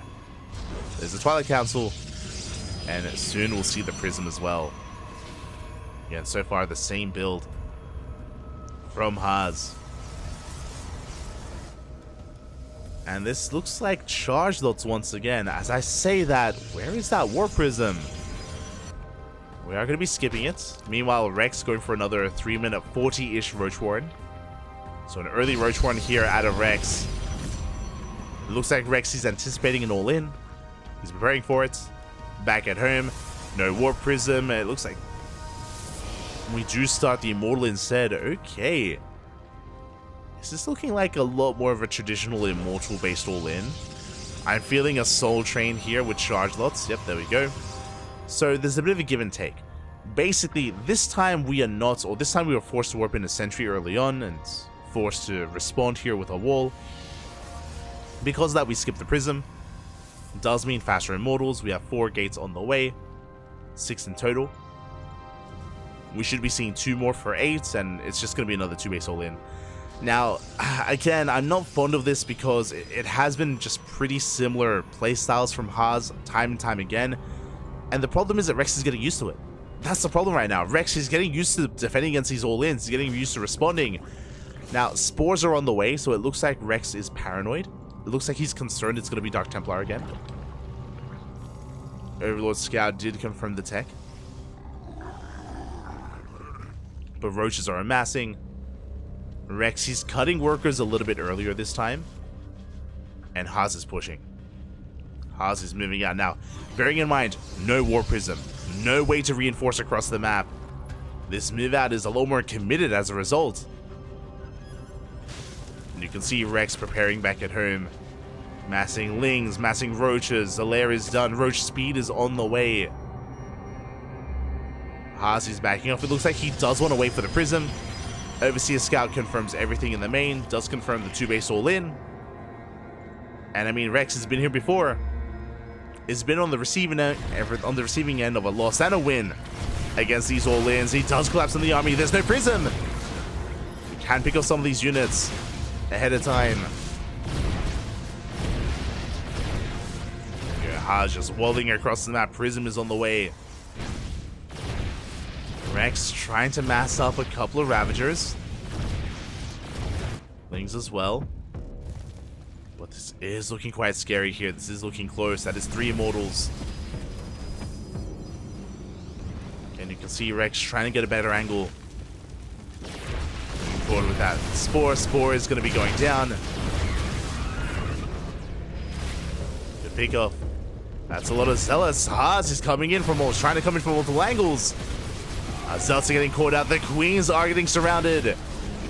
And the Queens in that middle line are going to be going down. At the same time, they're good cutting with these Roaches. Zealots are falling. The sentries as well. A couple of sentries are going down. Rex kiting back. Has retained most of his drones, but the 3rd base, it looks like we have broken. We have broken that 3rd. It's going to be going down. Yeah, we get a kill on the 3rd base. Prism is pushing forward. There's only there's still 4 sentries left. But we can't reinforce. Yeah, we don't have time here to reinforce. We go for the siege. Files are connecting. Still a very close attack here. Yeah, the force field's working against Haas for a moment there.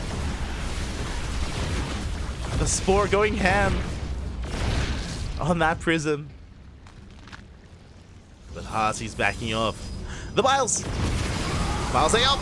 Ooh, do not connect. Quick on siege out of Haas. Yeah, another big warp in, and I'm concerned for Rex. He lost his 3rd. There's that much less production available.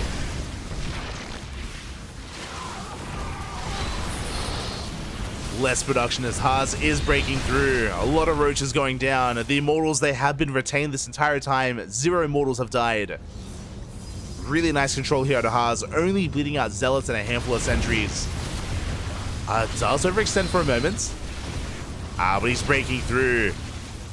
And Haas, it looks like he has done it. He's broken the back here of Rex. Cleaning up the Roaches, cleaning up most of the Ravagers as well. Breaking into that mineral line, and again, Rex just doesn't have the larva. Doesn't have the production, doesn't have enough here to hold on. Files, they take down some of the sentries. Boys are being pulled. Can we survive? It's close. The Vials, they graze the Prism, and it looks like the Prism is going to go down. But the army is still standing here. GG gets called. Haas, he breaks through, and Haas will qualify for the Asia Regionals of EBT Spring. GG.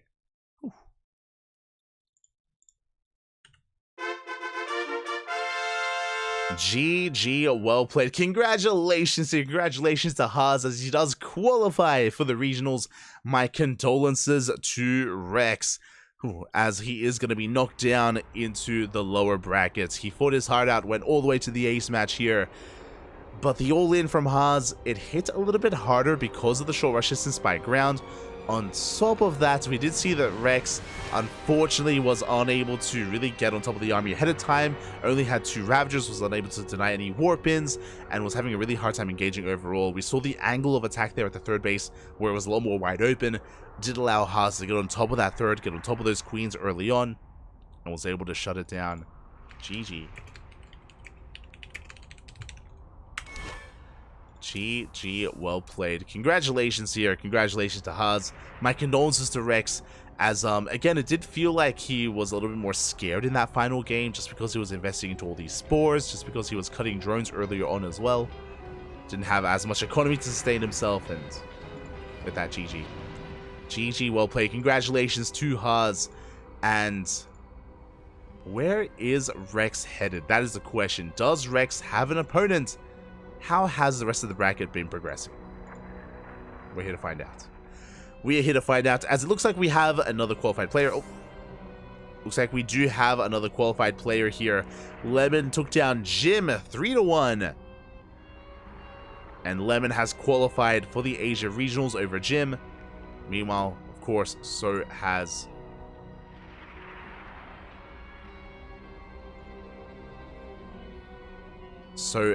Haas, as Haas does make it through. And who is Rex going to be facing off against? Let us find out. Exclamation mark B in the chat if you guys want to have a look at the bracket yourselves.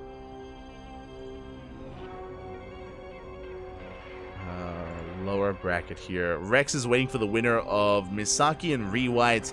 Oriana's been knocked out of the tournament by Maxed. And we may just try to catch another one of these qualifying matches. Gogo Joey's mid-series against SCB.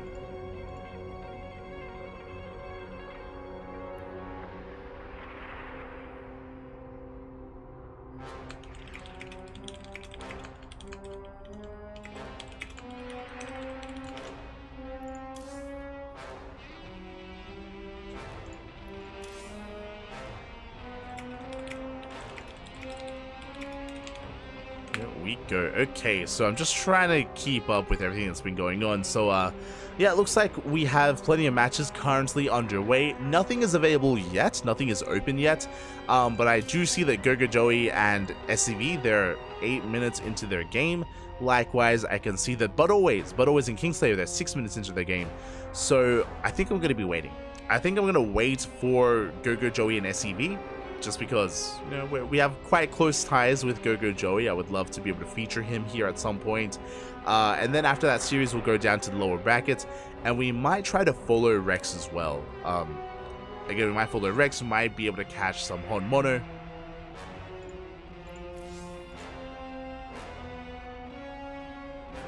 As we have an update, Hon Mono did take down Dash 2-0. Hon Mono is waiting for his own series as well. Okay. So we have some downtime. We have a little bit of downtime here, and we may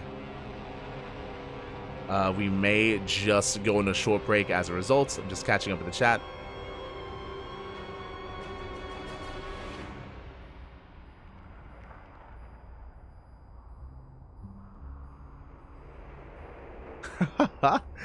Three immortals still up, gonna be GG. How do you kill them? It's in the name, Bobby. True, they're immortal. You're not supposed to kill them.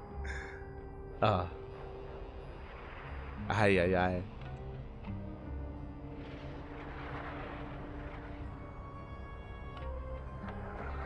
The 2-base merchant, my goat.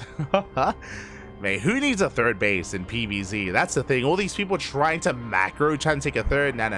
You don't need it, Bob. You don't need it.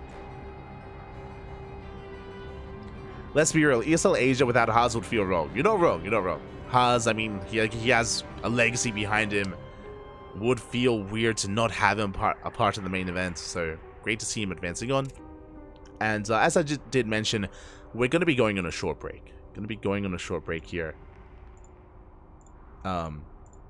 I'm not sure what we're going to be casting next. We're just waiting for some of these matches to open up.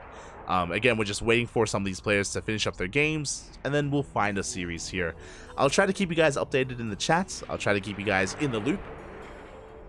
As I mentioned before, though, most likely we were going to be casting GoGoJoy versus SCV. That's the most likely outcome, but, you know, we'll see. We'll see what happens. Otherwise, take this moment to hydrate your Hydras, massage your Marines, drain your Disruptors, and get ready for a night full of StarCraft. Today isn't just the Asia Closed Qualifier. In a couple of hours after Asia is the European Closed Qualifier and the Americas Closed Qualifier thereafter. Now, we have been casting all of the European qualifiers. We're going to do the same here tonight. I have been missing the Americas qualifiers, unfortunately, just because I've been unwell and I just haven't had the stamina that I used to, you know, go all night long. But that changes tonight. You know, tonight, you know, I've got some Dare Ice coffee in the fridge. You know, I've got plenty of caffeine available. We're pulling an all-nighter and we are casting every single region I'm obligated to. Why? Well, the Americas region is featuring some CranKy Ducklings. We have Eric, we have Ryu, and we have Dolan. We have 3 CranKy Ducklings in the Americas region. I have to be there. I mean, like, what can I say? I have to be there. I have to be there for my boys, Papi. So it's going to be a bit of a biased cast for the Americas region because we're going to be following CranKy Ducklings no matter what. And it's going to be a great time. It's going to be a lot of good fun here. Quack. Get your quacks out here tonight and be sure you're there for Eric, Ryu, and Dolan. Cheer for them because I know I will. And you better as well. Regardless, going to be going on a short break. When we return, we'll have some more StarCraft action. Until then, see you soon.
And welcome back, everyone. Welcome back to our second qualifying match of the night. We just wrapped up with Haas versus Rex, and Haas took down Rex 3-2, qualifying for the Asia Regionals.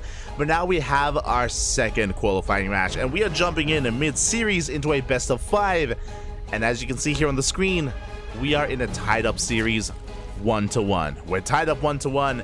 And we at least have 2 more games ahead of us. And spawning in the bottom left-hand corner of Amphion, we have our red Zerg player from the land of Hong Kong, the Kong from Hong Kong, representing Team Hyper 1. It is Go-Go Joey.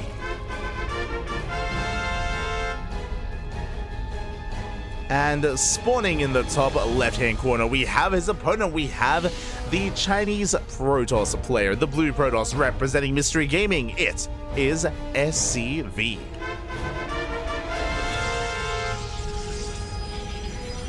Here we go. Again, unfortunately, we missed out on Game 1 and Game 2. I don't know what transpired. I do know that they had some longer games, as we wrapped up an entire best of 5 when they just got into 2 games, so they had some longer macro games. Of course, our series was a lot more chaotic, was a lot faster, as we had just nothing but 2 base all-ins, or even 1 base all-ins at times. So, again, we had a very chaotic Haas versus Rex series. But now we're settling into, I imagine, a bit of a more standard series, a bit of a more standard matchup. Now, if you're unfamiliar, Go-Go Joey, he has been the best player in Hong Kong for a very, very long time. For many, many years, it was Go-Go Joey and Beastork as the top 2 in Hong Kong, and they would very often represent their nation, represent their region in these EPT regionals and in these EPT qualifiers. There was even a season where Go-Go Joey got into, I want to say, top 4 or top 3 in all of the Asia region. He even surpassed Rex, which was surprising. Like, Rex for a long time was the dominant Zerg player in the region, and Go-Go Joey did surpass him, but that was like 2 years ago, I think, at this point. Nowadays, Go-Go Joey is a part-time player. Nowadays, Go-Go Joey, he has a full-time job. He's like working in a lab. He's a mad scientist IRL. Did finish his studies, of course, and is now on that grind. And yeah, now he does play StarCraft whenever he has some free time. You know, you're never really gone, you can never really escape us. And yeah, Go-Go Joey, he again plays more for fun nowadays, and he does play he does play in online events every now and then, again, whenever he's free, whenever he's available. Regardless, it is great to see Go-Go Joey making it this far in the event already, and we'll see if he can go even further. Meanwhile, SCV, he's a younger up-and-comer. He's a more modern player, kind of rose through the ranks in the COVID era of StarCraft. So again, a much newer face to the scene compared to Go-Go Joey. And SCV has been doing very well for himself the past couple of years of play. The past couple of years of I want to say the past year, maybe 2 years of StarCraft, SCV has really been able to make a name for himself in the Chinese region. Still in the shadow of many of these other Chinese players. Again, there's just so much Chinese talent in StarCraft. Players like Firefly, Cyan, Jeshi, just to name a handful of Protoss players in the region, and there are so many more. So it's really hard to stand out. We have Rewhites, we have Jadong Oz as well. A lot of Chinese Protoss players. So SCV he's still trying to like stand out from the pack. I would say he's in the middle of the pack right now, but still a good player in his own right. Still a strong player. Maxit, of course, is another name that I should have mentioned. But here we go. We do see SCV mining through these minerals on the left-hand side. This has become a very common expansion pattern here as the first Oracle gets across the map. Again, it was a standard Stargate opener. I almost forgot to mention it because it's been a while since we've embraced this. I mean, I have to break my mind away from the Haas builds and the Haas play that we were seeing earlier. Just a standard Stargate opener into Oracle, into a third base. Now, this is a feature of Amphion. These mineral walls here, because you have to mine through them to gain access to this area of the map, is a free base. There are rocks, there are mineral walls, there is no way for Go-Go Joey to harass a third base, so SCV is able to freely expand and take a third without any issue, and he can freely harass across the map with his Oracles, getting 2 drones already, and it looks like he does get a 3rd drone as well. 3 drone kills, very nice damage dealt here by SCV, and there's just no threat of these Lings ever counterattacking and ever harassing this 3rd. Not anytime soon. So a solid start here from the Protoss. Meanwhile, Gogo Joey is getting to his lair. Around a 4-minute 50-ish lair timing here from Gogo Joey. Getting into his Evo chambers, drawing on up, saturating our bases. Behind this is going to be a Forge and a Twilight Council. Looks like a standard transition here from SEV. Working towards a +1 and I imagine Blink. And as we settle into our game, as we're getting into a standard build, a big shout out to see Grail in the chat.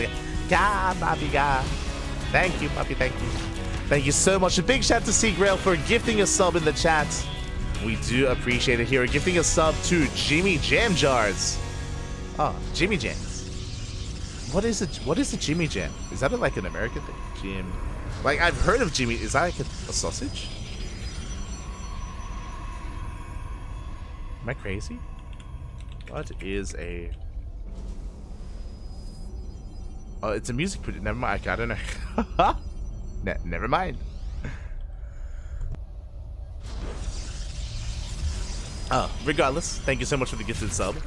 Do appreciate it. Hope that Ome Jimmy is able to enjoy his gifted sub as well. Enjoy the emotes and enjoy the replay packs that we do provide for our subscribers. Thank you so much. As we're settling into our game, again, it looks like we have mined through these minerals here. So Gogo Joey, he tried to apply a bit of pressure, but the lings were cleaned up, and SCV is able to establish his third without too much issue. Behind this, +1 on Blinker on the horizon, we have a bit of a gateway explosion. It's going to be 5 gateways in the main. 6 gateways in total, so not too many, only 6 gates here in between 3 bases, and we are taking up in towards Colossus production. Now, as SCV is teching and situating and stabilizing himself on 3 bases, Gogo Joey is going for a different direction. Spire is on the way. We are rushing into mutas, and checking the vision here at SCV, he has not scouted. He doesn't know, and unscouted mutas can be brutal in this matchup. Now, SCV, he's expanding towards his opponent, taking this forward 4th base. A bit of a more exposed base here is what I will say. Has been spotted by Gogo Joey, he's aware. Likewise, expanding on the right-hand side, taking his own hybrid base. We can see SCV pushing right through the left-hand side here of the map, making use of this choke point, making it so difficult here for the Lynx to engage, as they cannot surround. Clutch Transfuse barely keeping that Spine Crawler alive. The mutas, they have revealed themselves. Oh, but this may be a bit premature. As soon as the mutas reveal themselves, Phoenixes are on the way. Quick reaction out of SCV. Phoenixes, cannons, shield batteries. We are preparing. Mutas are going across the map, but is it too late? Looks like it isn't, as we do catch a couple of workers here at the 3rd. Probes are going down. Oh, we catch a Phoenix. Very nice pickup. Getting a Phoenix, even collapsing on some of these Stalkers. Getting one, getting almost a second. Barely getting a second Stalker. The overcharge is a little bit too much here, and we bleed out some mutas. Expensive losses for Gogo Joey. At the same time, across the map, SCV still trading with the army, but we have Spine Crawlers in position. Yeah, good transfuse.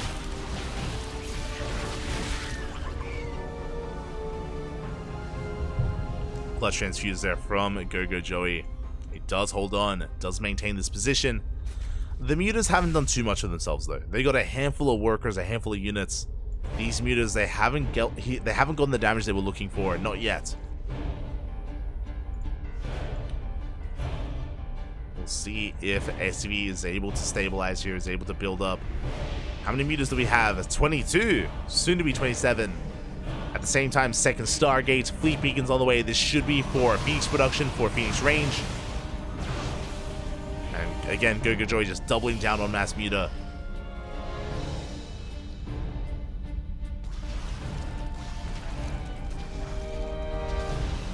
And we are going to be able to catch almost one of these oracles. We get a Phoenix. Good pickup. Oh, trading a Phoenix for a muta.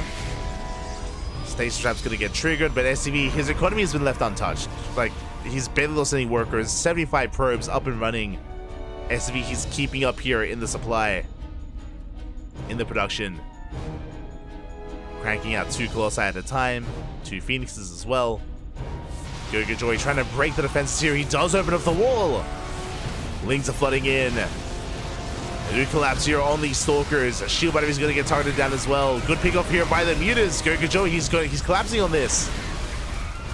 He's trying to break through, trying to snowball out of control. Does get a lot of these gateway units, a lot of stalkers going down as well. Where are the Phoenixes? Barely any Phoenixes left, and it looks like Gogo Joey, he has done it. Stalkers are coming in, but it may just be too little too late, as we've already lost so much. Stargate is depowered. We're going for the fight here. Yeah, we're just collapsing on these stalkers. We don't even care.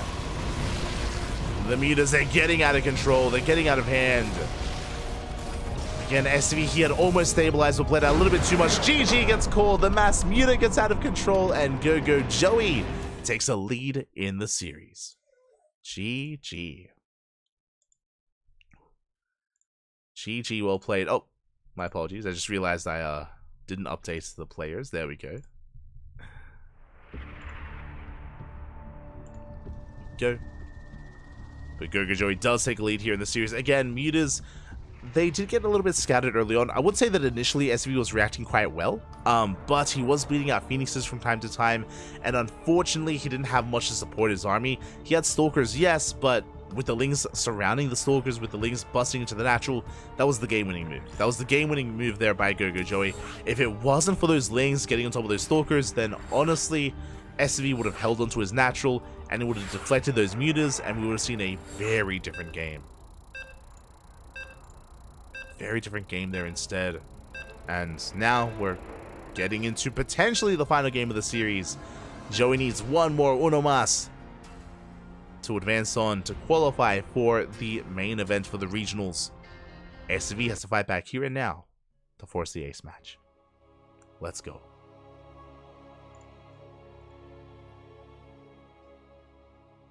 Here we go. And spawning in the top left-hand corner of side Delta, we have our red Zerg player from the land of Hong Kong leading the series. He needs one more to win it all. Was able to pop over those mutas in that last game. Can he do it again? It is Gogo Joey. For Team Hyper 1. And spawning in the bottom right-hand corner, we have his opponent. We have the Chinese Protoss player, the blue Protoss representing Mystery Gaming. He has to fight back here and now, otherwise his run doesn't quite end here. There is a lower bracket, but he doesn't want to get knocked down. Not here, not yet. Can he fight back? It is SCV.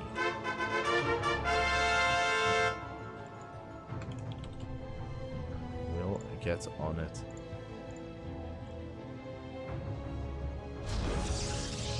Here we go.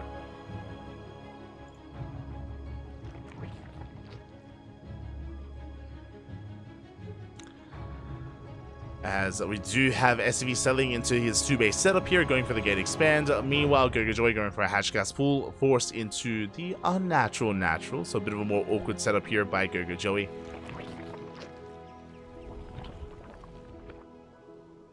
Bit of a more awkward setup, but we'll see if he can just settle into things. I'm assuming that SCV is going to go for another Stargate opener into a standard setup, but we'll keep an eye on the Protoss.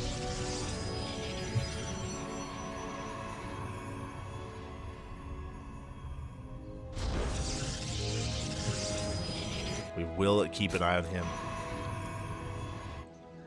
But now, just going to be, again, settling in. Getting into our tech of choice. Confirming that there is no earlier gases. There's no faster tech or anything like that. So with this probe, going to be able to just ensure his safety here. As we ease our way into side Delta. Again, Gogo Joey isn't really one to be overly aggressive early on. He might be from Southeast Asia, but he might be from the Asia region, but you know, that's more chaotic nature is more from players like Mio Micah or Ender, for example. That's more what they embrace.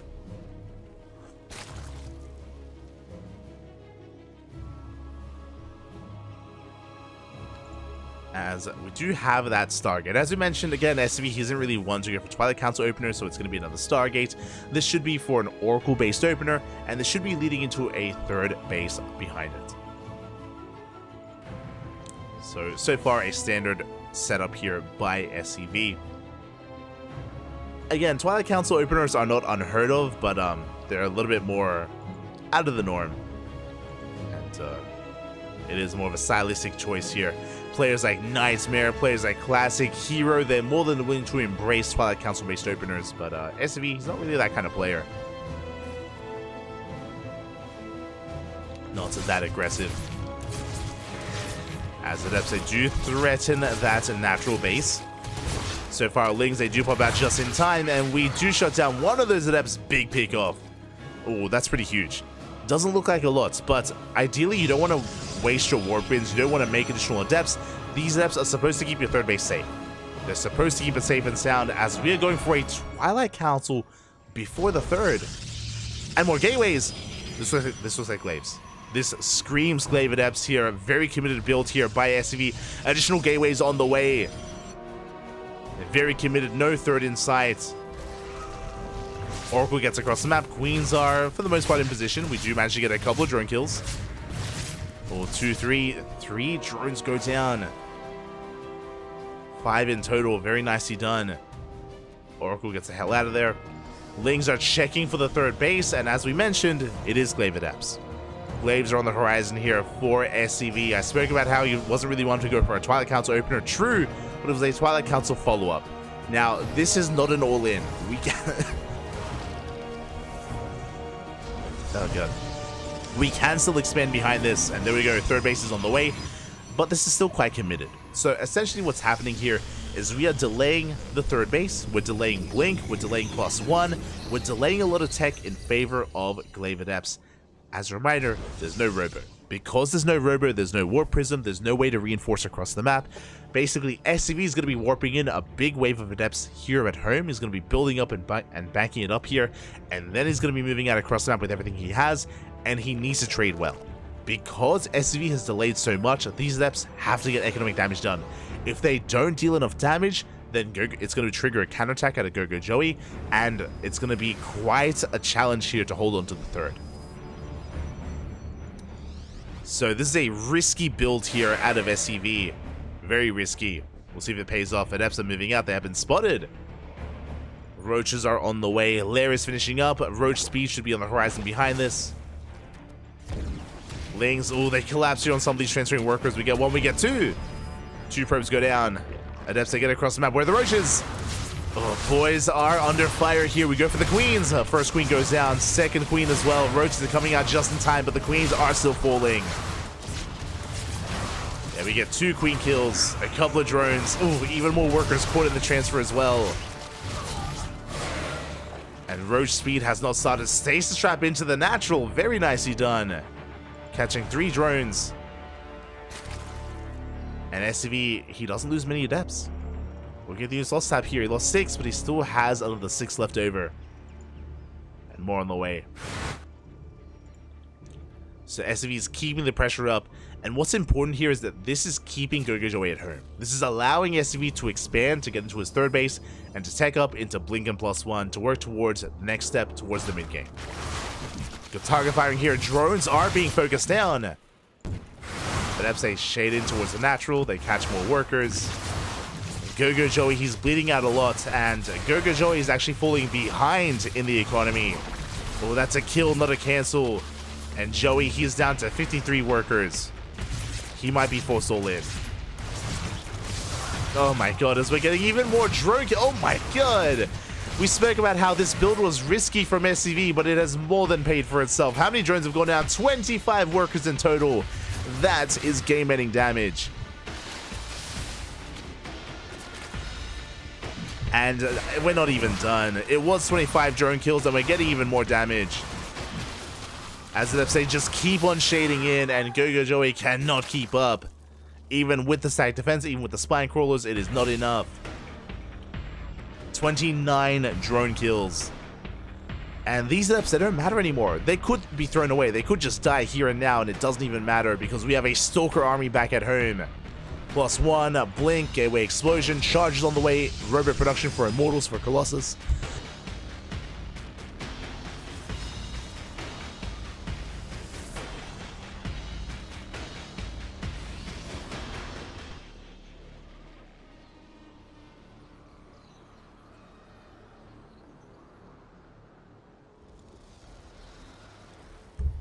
Here we go. As we are moving out. And again, SCV, he's in the driver's seat right now.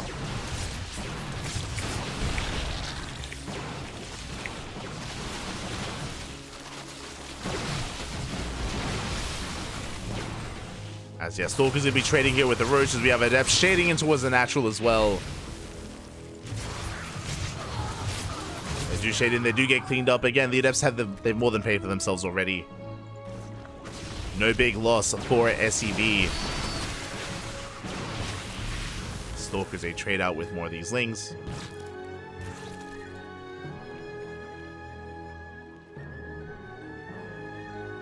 Behind this, we have the better economy, we have a fourth base. We're going to be recalling back home. Interesting choice. But again, we can see here that SCV, he's on 4 bases. Gogo Joey just now getting his own 4th up and running.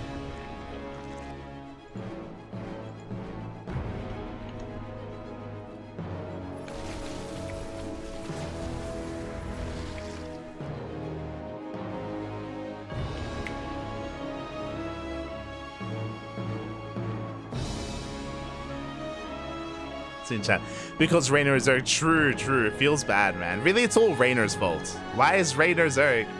Should be Terran. But yeah, there's quite a number of examples out there of players that have like names associated with one race, but they play another. Like SCV's a Protoss, UED Soldier's a Protoss, Raynor's a Zerg. Shaking my head. I'm sure there are other examples as well. There are others. As we do collapse here on the 5th base, we do force a cancel. SCV gonna be rotating over towards the right hand side, getting himself the army and shaving off some of these things. Good stasis here from SCV. The Bailings, they do get some decent connections on these Zealots, but there's just an overwhelming wave here of Zealots. The Bailings, no big connections. Very nice trade here from Gogo Joey. At the same time, though, on the right-hand side, Roaches are falling, but that stasis trap is about to run out. As one runs out, another is activated. Colossi are on the way. That will help here against the Lings. We have Zealots and Stalkers against the Roach Ravager. Stalkers for the Lings. SB just rounding out his army, collapsing on these Roaches. This time, where are the Banelings? They're not here.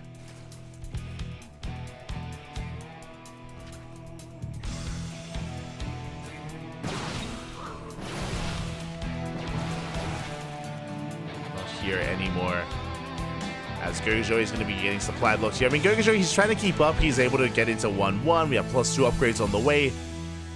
Trying to max out on Ling Bane, Roach Ravager. Very impressive that he was able to get up to this point. But the quality army is still in favor of the Protoss. Yeah, we have 3 Colossi.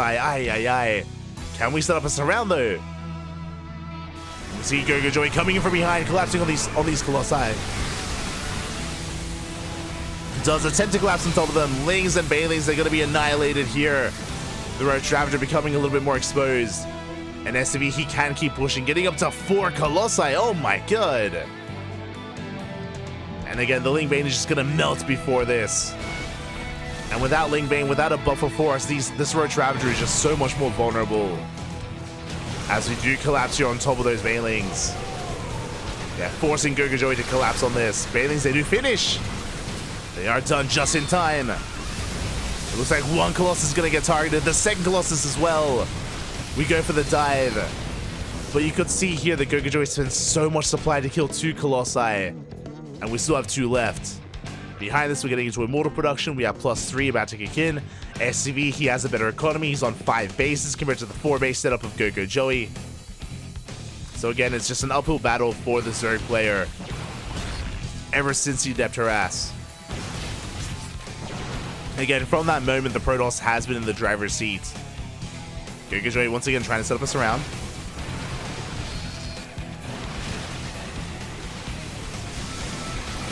Lings collapsing on this stage trap. Big connection on the road. Oh my god! Massive connection here on the Roaches. Not like this. And yeah, we're just cleaning everything up. Gogo Joey barely has anything left. GG gets called, and SCV we'll tie up the series 2-2. We are going to the ace match. GG. Let's go. We're going all the way to game number 5. Oh, really, the only way this could end. We've been getting a little bit lucky here so far. Every qualifying match we've casted has gone to the ace match. And how will this story end? Winding it back here again. The Glaive Adept follow-up. The Glaive Adept build here from SCV did just far too much damage. Remember, it was 29 drone kills. 29 drones. That was enough to end the game, essentially. Like, that just gave the Protoss such a lead, gave the Protoss so much freedom. And that is why we saw Gogo Joey just struggling to keep up. He was playing from the back foot, playing from behind. And was trying to stabilize, but unfortunately was unable to. And with that, we're going to game 5. We're going to game number 5.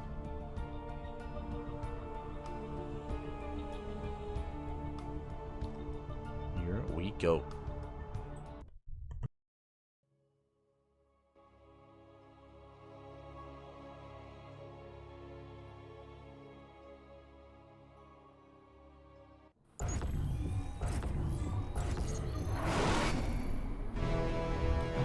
And spawning in the top left-hand corner of Ghost River, we have our Red Zerg player representing from the land of Hong Kong, representing Team Hyper 1, being forced into this ace match. Can he bounce back? It is Gogo Joey.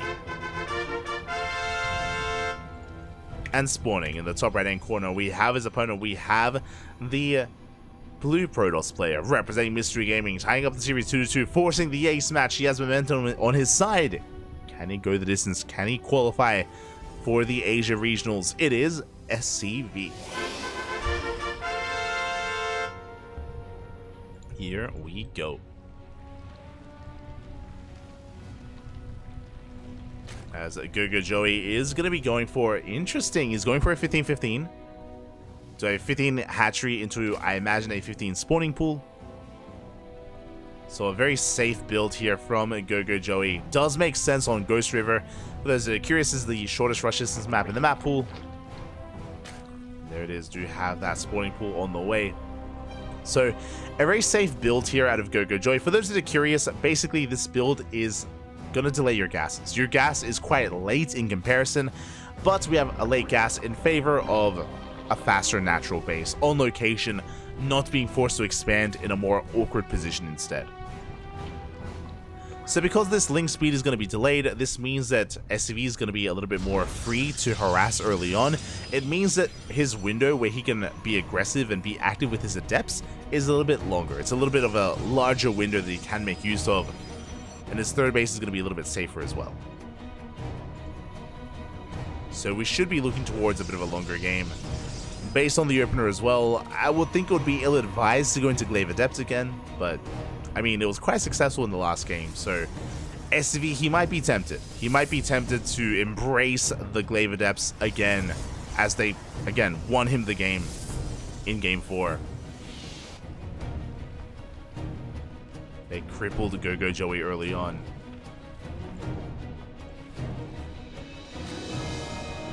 And speaking of Glaive Adepts, that is a Twilight Council. Twilight Council opener here out of SCV. Bold move, by the way. Bold move going for the Twilight Council opener. Now, this doesn't have to be Glaive Adepts. Oh, no, it is, though. We pulled out a gas. It's 2 in gas here in both gas geysers. That screams Glaive Adepts. Now, what kind of variation is it going to be? That is the question. How many gateways is SCV going to be working with? How many gates? So now the Twilight Council is finishing. Gateway is now on the way. Behind this, we do have Gogo Joey just saturating his bases, getting into his third, spreading his creep. That is going to be the second gateway for now here for SCV. I'm a little bit perplexed because this is a Twilight Council opener and this is for Glaive Adepts, but there's no robo. There is no robo where else there should be. So this looks like a more European variation. I remember seeing, I think it was Strange, the Russian Protoss player, he was doing this. It's going to be 3-gate glaives, and because there's no robo, you can take a third. Yeah, you can take a third base. So this is a macro glaive build, basically. It's a macro variation where you're cutting corners, you're cutting tech, so you can take a faster third base, so you can still have a generally favorable economy here from the side of Protoss. Now, this does mean that you're not as committed, you're not as aggressive, you don't have a 4th gateway. Ooh, but we may not have a 4th gateway. We are mixing in some Dark Templar. Okay. Very interesting. Meanwhile, Lings, they do shut down the Stalker. But again, this build in general is a lot more seen in the European region. You rarely see this amongst the Koreans. So very interesting to see SCV embrace this. Exciting. Very exciting stuff. So it is going to be a bit of a 1-2 punch. Now again, Gogo Joey, he's being fed some false information or some conflicting information. Because of this 3rd base, it looks like a more macro-oriented build. He might not be ready for the eventual Glaive Adepts. A lot of Adepts are amassing here. Gogo Joey, he's just now finishing up his Roach Warren. Queens are pushing forward. Lings are building up. Roaches are now on the way. And is this going to be enough?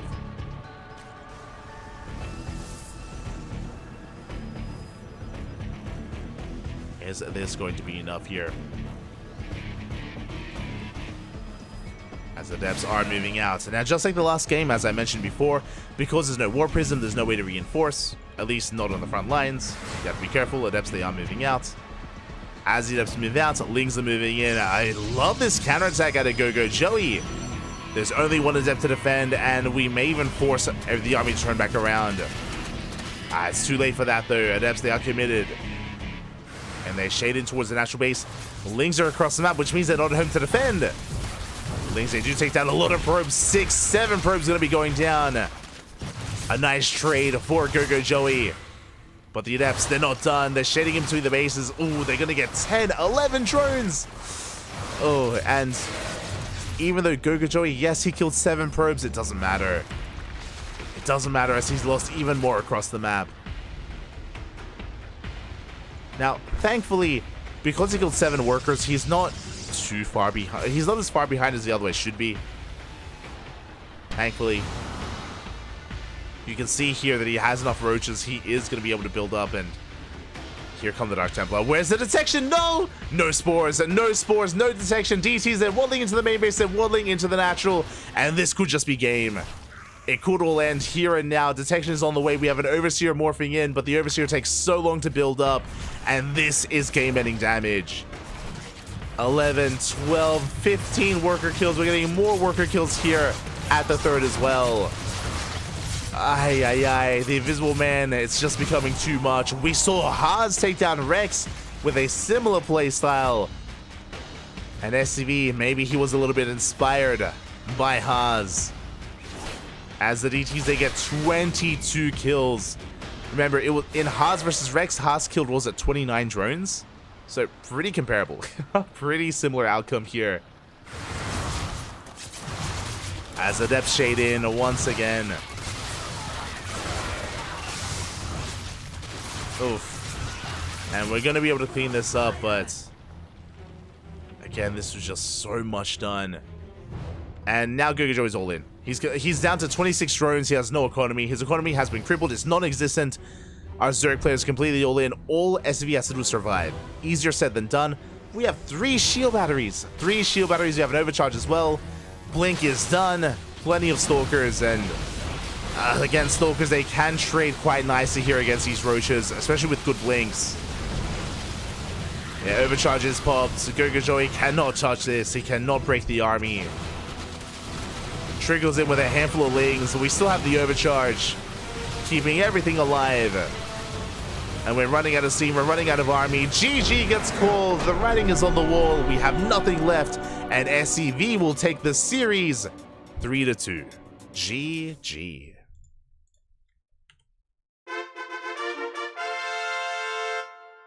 GG, well played. Congratulations here. Congratulations to SCV for taking the series, for advancing on, for qualifying for the Asia Regionals.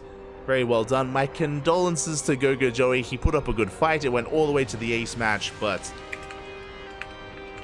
alas, he was overwhelmed. He was taken out, and he'll be knocked down to the lower bracket. Now, thankfully, Gogo Joey still has another chance. He has another opportunity to bounce back. But GG. Congratulations here to SCV. Oh, he will make it through. And do we have any other updates on the brackets? Let's have a look. Let us have a look ourselves here. Exclamation mark B in the chat to have a look at that bracket.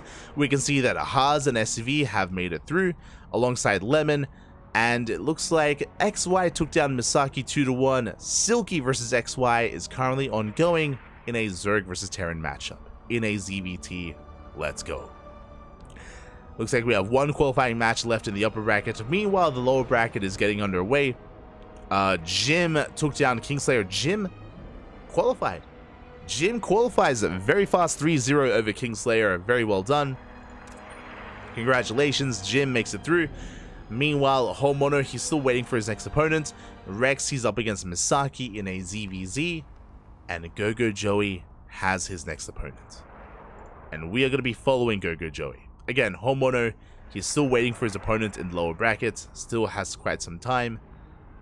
And we have our own series. Go-Go Joey is going to be getting into another Zerg versus Protoss matchup. He's up against Maxed. Oh boy. Maxed, a very notorious Chinese Protoss player. SCV is a young up-and-comer. Maxed is a veteran of the scene. A lot of experience under his belt.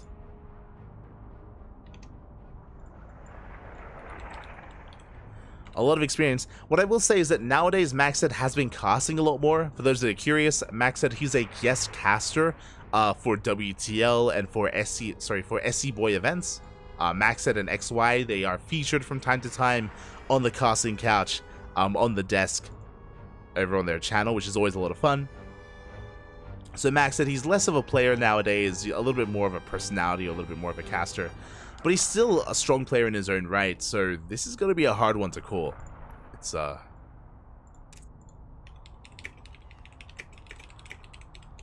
is going to be a hard one here, as we are going to be settling in and getting ready for our next qualifying match.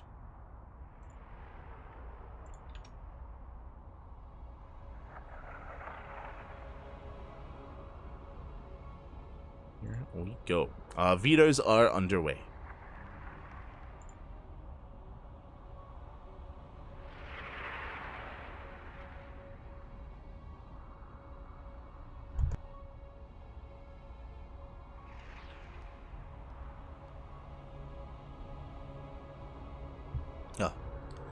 But yeah, looks like our vetoes are underway, so we're going to be getting ready here for Go-Go Joey versus Maxed. This might be our final series of the qualifier. I say that just because we're kind of wrapping up. We're wrapping up a lot of matches. We might be able to catch Honmono's qualifying match after this, but that's a big maybe. It kind of depends like how fast or how slow some of these games are, so we'll see. We'll play it by ear. Regardless, though, the qualifiers are wrapping up, players are making it through, and we only have a couple of matches left. Only a couple of matches remaining. Well, as it looks like Homeowner might be starting up his own series as well. But again, because we're going to be waiting for our players to get ready, we're going to be going on a short break. We're going to be going on a very short break here. When we return, Go-Go Joey and Maxed, they're going to be back here with a best of 5. See you soon. Take this moment to hydrate your Hydra, stretch riches, massage your Marines, drain all of your disruptors, and we'll be back soon.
And welcome back, everyone. Welcome back. We hope you enjoyed that brutal OST as we have returned with another qualifying match. I apologize for the extended break, but our players just needed a moment to rest up, to recuperate after a long series, and to prepare for another best of 5. And if you are in the chat, predictions are open. Place your bets on how you believe this series will unfold as we enter another ZVP.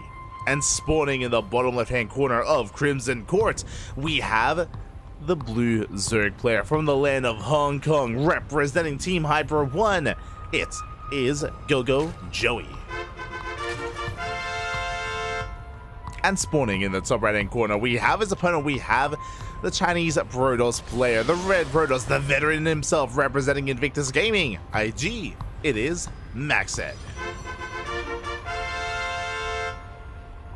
Here we go. Whew.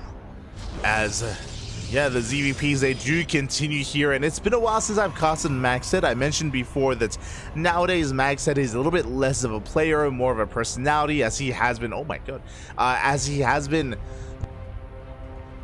casting quite a lot on the SE Boy Chinese channel, and he's been competing less because Invictus Gaming no longer has a roster to compete in World Team League. Maxed is still teammates, I think, with some, I think it's Maxed and XY on Invictus Gaming, but they don't have a third player, not anymore. But we do see Go-Go Joey rushing into a very bold base. This looks like a Roach-based all-in. Go-Go Joey, he takes the center base here on Crimson Court. Again, Crimson Court is an interesting one. Basically, 2/3 of the map is completely cut off. We have rocks and minerals completely cutting off here the top left and the bottom right-hand corners of the map. So these bases are completely cut off. Instead, we're just expanding towards our opponent. Instead, the rich-festing gas geyser is being prioritized. And I imagine we're going to be rushing into this gas geyser. I imagine we're going to be rushing into roach production and going for an all-in. A very fast game here, planned by Go-Go Joey. Meanwhile, Maxed does go for a probe scout. He does confirm the lack of expansion, but he has yet to piece this together, and he should be following these drones. He checks, he does confirm there is no expansion here, and he has yet to realize what's going on. For all he knows, it could just be an unnatural natural. It could just be the triangular third base instead. And Max said he will back around. He will confirm that the center base has been taken. Link speed is on the way. We have pulled out a gas for now. No roach run yet. Now again, I assume that this forward base is going to be used to be hyper aggressive with this rich-festing gas geyser, but so far we have not rushed into it. Not yet. Adept is moving out. Queen has arrived. And can we protect our mineral line? Can we save these drones? So far we can. So far we can. So far we do. As the Adept does try to make a pass. But last we're able to wall off. We're able to be in position. The Adept is going to shade away. Adept is forced to shade away. Maxed back at home, going for a Stargate opener, going for a Void Ray. Very interesting. Okay, Void Ray opener out of Maxed. This is going to be to shut down the Overlord, and behind this we can go for a couple of different variations of tech. This could be for Skytoss, this could be for a second Stargate and mass Void Ray, could be for a Fleet Beacon and fast carriers, it could be for a Twilight Council into Glaive Adepts, or it could be into a standard game. Again, the power of this opener from Maxed is to keep the Zerg player in the dark and to shut down any kind of scouts. Meanwhile, Lings, they do try to knock down the front door. The first Adept is going to be falling. The Adept does go down. We go for the Cyber Core as well. Warp Gate is going to finish. But, we don't quite get a kill. Cyber Core does survive. Link's going to be backing up. Third base is being taken. And yeah, I'm a little bit surprised here. Go-Go Joey, he did take this forward base, and he's going to be able to spread creep. He's going to be able to take this rich-festing gas geyser, but we're not rushing into that roach production like I thought we would. I imagine we are going to be going into roaches, and I imagine we're going to be committed to a push, but it looks like a later timing instead. Looks to be the case. Okay, it's going to be a 4-minute 20 lair timing. Very fast lair here from Go-Go Joey. With a fast layer with the creep spread, again, I'm still leaning on roaches, on a roach-based all-in. I imagine we're going to be saturating here up to just under 3 base saturation. Link's going to cross the map. Third base is under fire. Void Ray is a little bit busy, a little bit distracted. And we do get a surround here on the Adept. And the Adept is going to go down. Good pick up here with the Lings. Very nice pick up. The gas is being taken. Behind this, Max said his follow-up is going to be a Forge and a Twilight Council. We're going into Dark Templar. Okay. Interesting choice. Oh, never mind. Never mind, as we cancel the Dark Shrine. And we're going for Charge Lots. We're going for Charge Lots. Meanwhile, Roach production has commenced. Basically, I'm keeping an eye on the drone count. Roach speed is being prioritized. The very fast Roach speed here out of Gogo Joey. He's mining through the left-hand side as well. He is droning. I'm curious if we're going to be droning up past 60. Very curious. Pylon gets shut down. Roach production underway. Working towards +1. And yeah, Gogo Joey, he's running up quite nicely. We're working towards a longer game. So my apologies. I assumed with the center base being taken that we were going to be a little bit more assertive, but it doesn't seem to be the case. Yep, we're taking. There we go. We're taking gas geysers, taking the Hydra Den. Despite the fact that we have really nice crease spread, and I thought we were setting up for an all-in at the third, we're not going for an all-in. Gogo Joey is just happily droning up and getting into a longer game. Okay, here we go. Meanwhile, Maxit is going for some Zealot Harass. Charge is about to finish. It's still on the horizon. So it's going to be a slow Zealot drop here. Is forced back. Behind this, Immortal production, Temple Archives, soon to be for Archon production, so Charge will Archon Immortal. A very robust army is being set up. But it feels like Gogo Joey has a lot of freedom here, and I'm still waiting for him to be a little bit greedier. Gogo Joey is cutting workers at 65, that is 3 base saturation. He is taking his 4th. I would love to see a double expand even. But we are prioritizing Hydra production, staying on a lower drone count instead. See Gogo Joey just being as active as possible.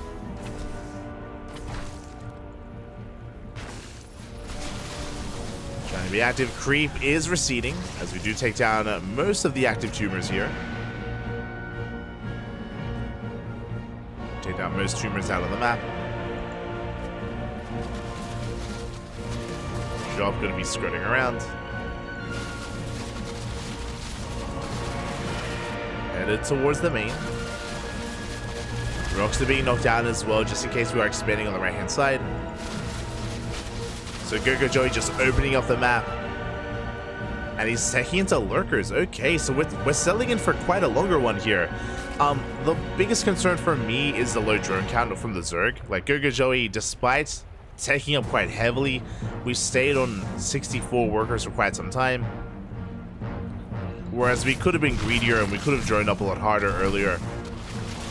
So I'm not completely sold on this yet for Gogo Joey.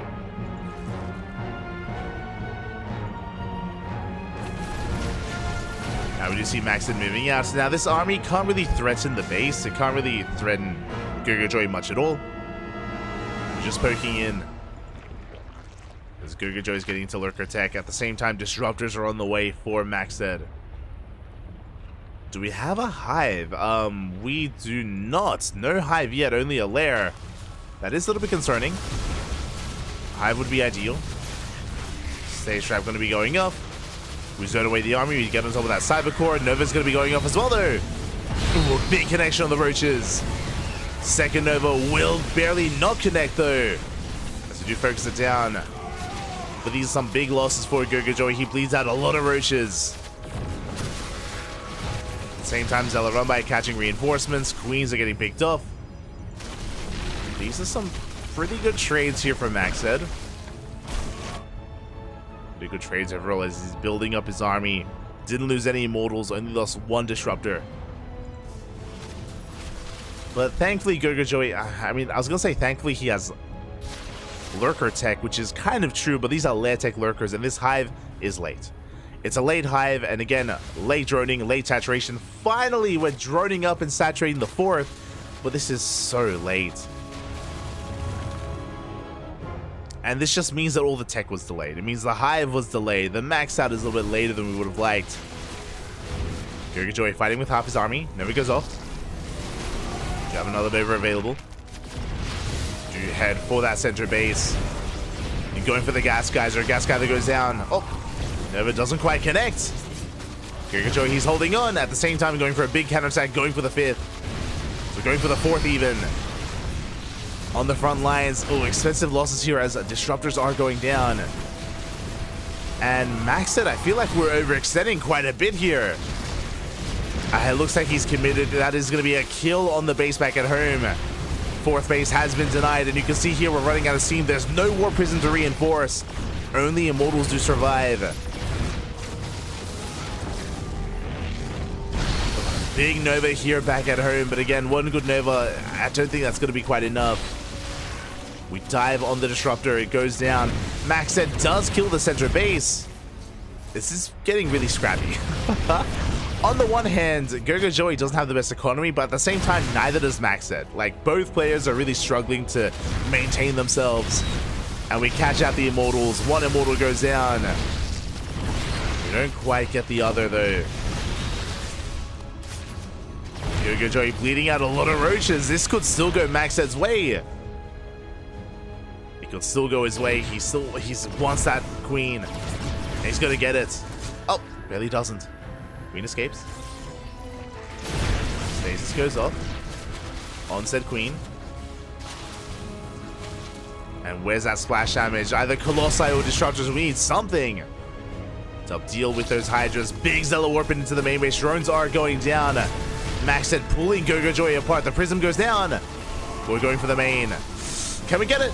Up the main base. It goes down. Big pig off the main base does fall. So does the 3rd. And Gurgajoy, he gets knocked down to 1 mining base. 1 hatchery left. 1 hive. That's all he has. And Max said, we just have to turn back around and come back home. We've done the damage we needed to. We're racing back home. Oh, the missed rally. Okay, he notices. We pull back. Max said he pulls back in time. Big stasis goes off on the Hydras. And all Max said has to do was buy time. Again, he retained most of those Immortals. And Max said, getting a little bit cavalier, dancing or pouncing on the army. But half the army is stasis. So a good trade here for Max said. Nova goes off. Oh my god, the timing, the connection of the Hydras. GG gets called, and Max said will take game number 1. Whew. GG. GG, well played. And GG, well played. Max does take the first game. Again, Gurgajoy, it felt... The game itself was just a really weird game. It was a really weird game out of Gurgajoy. To see that he was so scared to drone or so unwilling to really saturate his bases. He was staying on a very low drone count for a long time. We spoke about it. Because of the low drone count, it led to a small army. It led to delayed tech. It just felt like Gurgajoy was not really able to hit his stride. Neither was Maxed, to be fair. Maxed was also stuck on 3 bases. But in a scenario where both players had, in a way, crippled economies, Maxed had the higher quality army. The quality of the army was better for Maxed. He was able to overcome and overwhelm and barely break through. Things got very, very scrappy towards the end there. And we had some juicy Novas, some juicy connections. And GG. Maxed takes the lead. But it's the best of 5.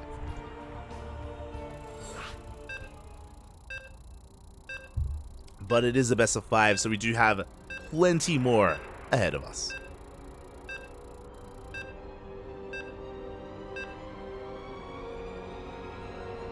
I want to believe we have plenty more games. And here we go. Getting into game number 2 on Dynasty. Ooh, we're actually casting Dynasty for the first time tonight. For the first time.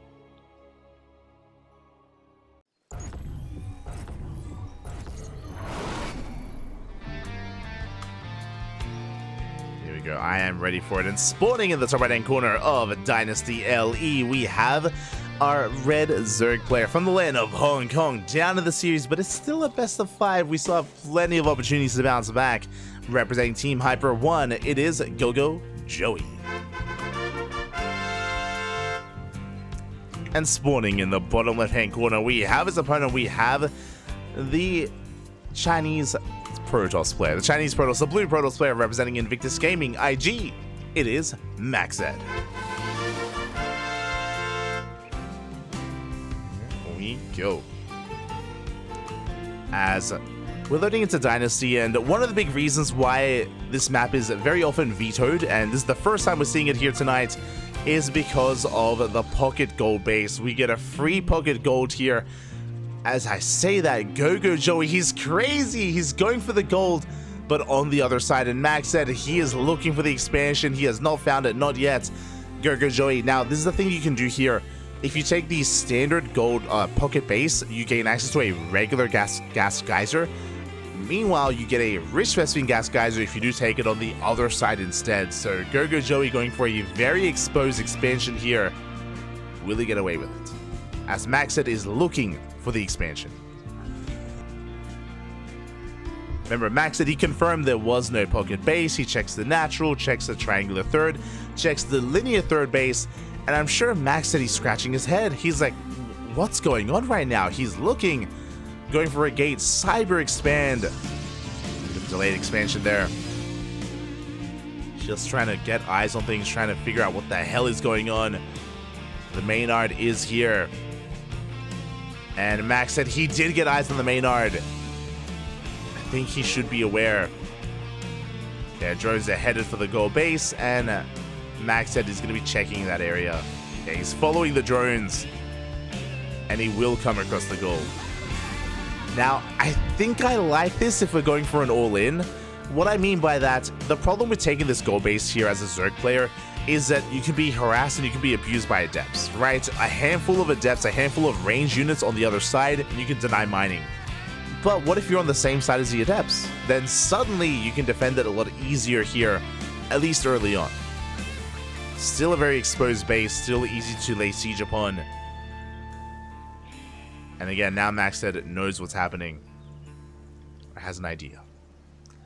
It's going to be a Stargate opener out of Max said. Go-Go Joey taking his third base. Depth's going to be threatening a move out. Depth's going to be threatening a dive. He's going to pull back. Go-Go Joey freely mining from his base. Hasn't taken the gas geyser yet. Looks like Maxed is going for a void, or another Void Ray opener. With this, he can deny any kind of scouting, any kind of vision. We spoke about this, but this does allow you to get into hidden tech, whether it's a hidden transition into Sky Toss or Mass Void Ray, Glaive Adepts, whatever you so choose. Maxed has options. Does have a lot of options here.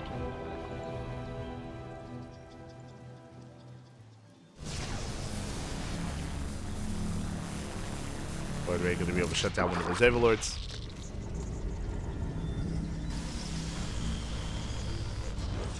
And Max, it looks like he's just going to be turtling up and taking his pocket base. Okay, he's going to be taking his gold.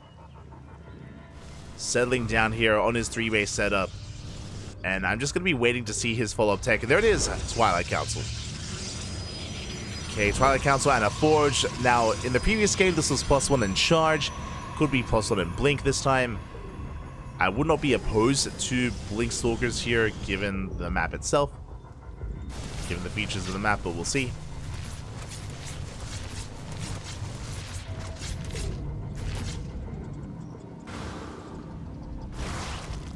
As we are moving out with a handful of adepts, 4 adepts towards that gold base.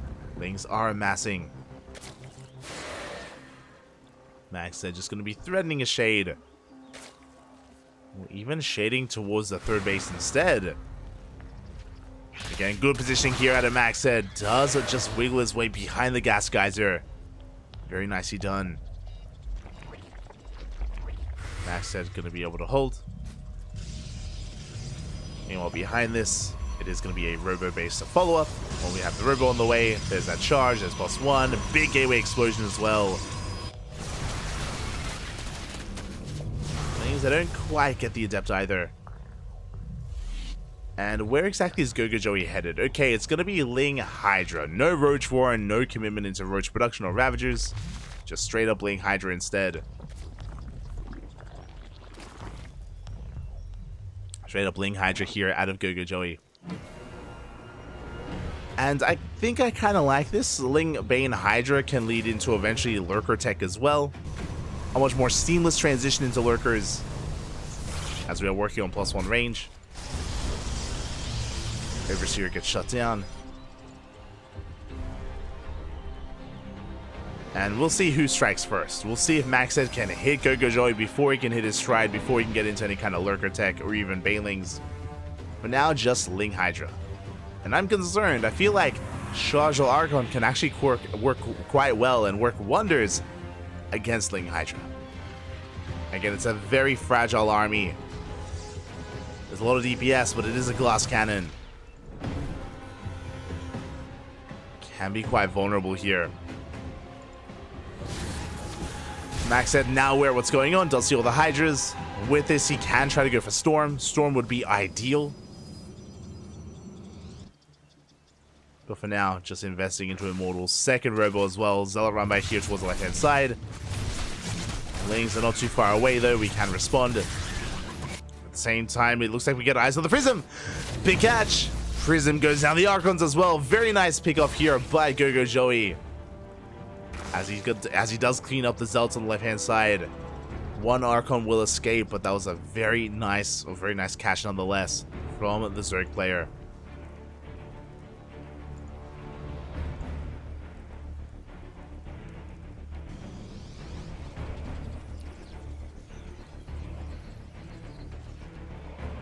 And from here, Gogo Joey, he's amassing his army. Still on a low drone count. He's on 65 workers, but because of the goal base and because of the Risk-Vesting Gas Geyser, the low drone count isn't as impactful this game compared to the previous one, compared to game 1. So Gogo Joey, he can sustain himself, he can max out, and he's moving out with a mass Hydra army. And now he's the one able to abuse this goal base. Denies it and kind of mining here, and Max said he's on the back foot. No splash damage. Looks like instead of Storm, he's going for Colossus production. 2 Colossi are on the way, but they're not done yet. Hydras are pushing forward. Good stutter stepping here. Good stutter stepping out of Gogo Joey. Picks off a couple of Zealots. Gets the Archon as well. And Gogo Joey, he's overwhelming. He's going to be able to shut down every single Zealot and get on top of the main army. Collapsing here onto the juicy core, the juicy center here of the Protoss, but the Colossi, they come out just in time. But they don't have range. The Colossi, they do not have range. Hydra's still unable to break through, but they deny the gold base. They get to kill the Nexus. They kill the gold, and they deny the northern base as well. We force a cancel. And Max said he gets knocked down to 2 bases. Hydras, they come in from behind. We collapse here on the army. We take down the Colossi, the Immortals as well. 1 Colossus and Immortal survives. Gogo Joey is going to be forced back.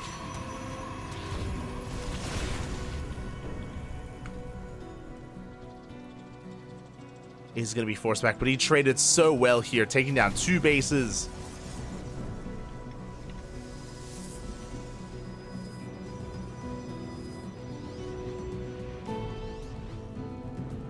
Taking down 2 bases and just shutting down the tech here as well. Ay, ay, ay.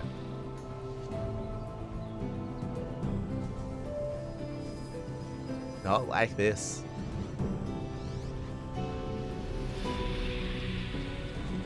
And with that, it's just an uphill battle here for Maxed.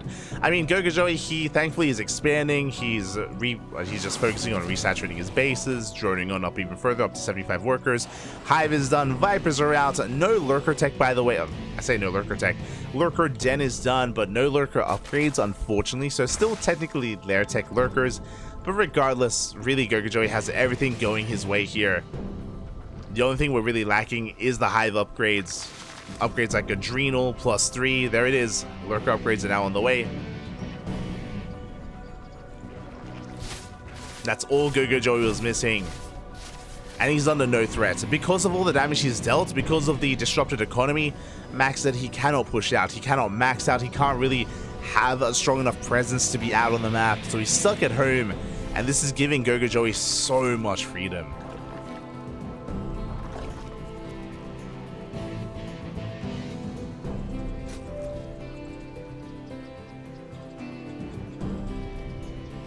So much freedom here as finally we are moving out. Yeah, Yoinks are coming in. We do collapse here on the Colossi. Oh, it looks like we do take down all the Hydras though. Where's the detection? The Lurkers! The Hunkers are going ham here on the army. Not the most amount of damage, only 3 Lurkers, and the detection does come in. Honestly, a good cleanup. I'm a little bit shocked here, but I mean, we didn't lose any of the Colossi there in that fight. That was the best fight we could have hoped for Max said. But the Vipers, they have arrived. We are going to be throwing down Blinding Clouds, yoinking in the Colossi once again into Lurker range. Into Lurker fire, and Max said he's just running out of steam, running out of units. Made the best out of a bad situation, but GG gets called, and Go Joey ties up the series 1-1. GG. Oh my god. GG, well played. Go Joey, he does bounce back in a very interesting way. He was able to take the goal base. He wasn't punished for it either. He was able to freely get into his goal base, into his 3 base, into his 4 base setup, get into Mass Hydra and just shut his opponent down. Not just shut him down, but able to, yeah, catch out quite a lot of his harassment. Like the charge lots, the prisms, the prism harass, the archons. Max said he was just being pulled apart there, and he lost a lot of momentum very quickly. Very quickly, things just escalated out of control in favor of Go Joey. GG. GG, well played. We have a series, we have a back and forth. Let's go. That's all I hoped for. That's all I wanted.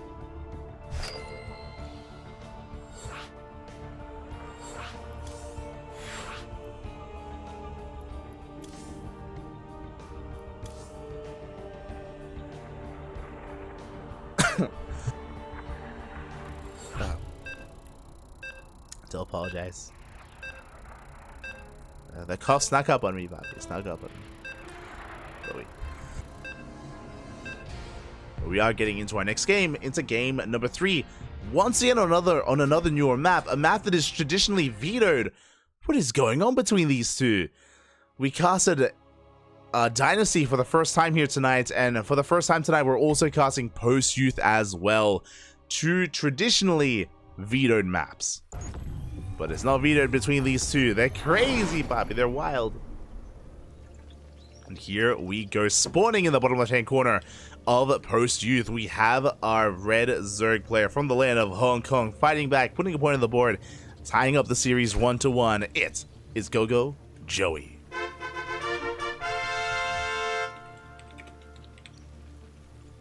And spawning in the top right-hand corner, we have his opponent. We have the Chinese Protoss, the blue Protoss player representing Invictus Gaming, being forced into a tied-up series, but still early on here in this best of 5. Can we bounce back? It is Maxed.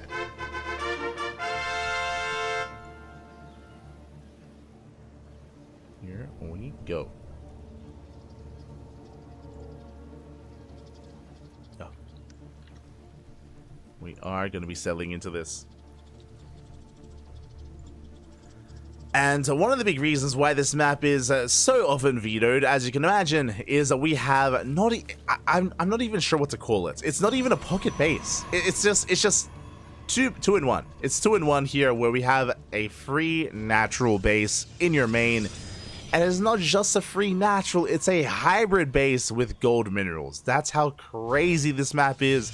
That's why we often see this map vetoed time and time again. They're crazy, Papi. They're crazy. They're wild. And who does this favor? Who does the extra bonus minerals favor? I want to give the edge to Go Joey. Depending on our tech, depending on our army compositions, the gold minerals can help quite a bit. What I will say though is that because of this setup here, there's no easy way to punish this base. As you have to mine through these minerals to gain access to this area, or again, the choke point, the entry point is quite narrow here as well. So you're quite safe here on the 2-base setup. The third is a little bit more exposed, where we have a point of elevation, you know, we're able to get our SimCity going as well. The fourth is a different story though. The fourth is so much more exposed, it's so much more wide open here depending on which 4th base you do take. There's also a goal base you could go for if you feel bold enough, but We've seen players try and fail to defend this gold. We have yet to see it go unpunished. As we're settling in. Again, just a gate expand here from our Protoss. Joy going for a hatch gas pool. And we'll see where our players do head next. Speaking of not being able to get this base unpunished, we're going for the gold. Oh my Joy, he's crazy. He's a wild puppy. Can he get away with it? The gold base has been taken and Maxed is in the dark. Ling's going to be chasing this back home. They're going to be shutting down the scouts, and Maxed is in the dark as to what's going on. Now, thankfully for Maxed, he's going for a Stargate opener. With the Stargate, he should be able to get into Oracle production or Void Rays, and he should be able to get eyes on this eventually, and we'll have the option to try to punish it.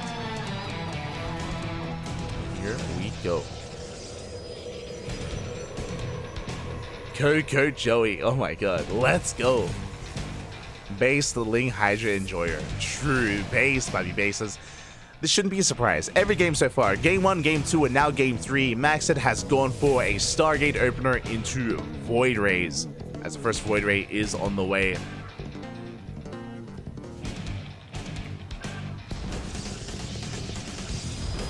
First Void Ray is on the way. Is going to be able to settle into this. Meanwhile, third base is now being taken. Lings are here to try to punish this, or try and deny it, but we do have the Adept in position. Oh, it looks like the Adept is barely going to go down. Adept does fall. But the Void Ray is on the way, and we should be able to maintain this third base. As I say that, more Lings are on the way. Go, Joey. He's going right for it. I won't be able to get it. Not yet, at least. But the gold base is getting up and running. Queens are amassing. We have plenty of minerals to work with the hybrid base plus the full gold base as well. Like, this is wild. 4-minute 30 layer timing here out of Go Joey. Lings, they do get across the map. And Max said because he didn't open up Oracle, he still doesn't know. I mean, he sees the creep. Does see the creep, does realize what's going on. Pylon goes down. And we should save the third itself, but no mining here whatsoever. Max said following it up with +1 in charge. Gateway explosions on the way. It's going to be 6 gates in total. That's a good amount of gates.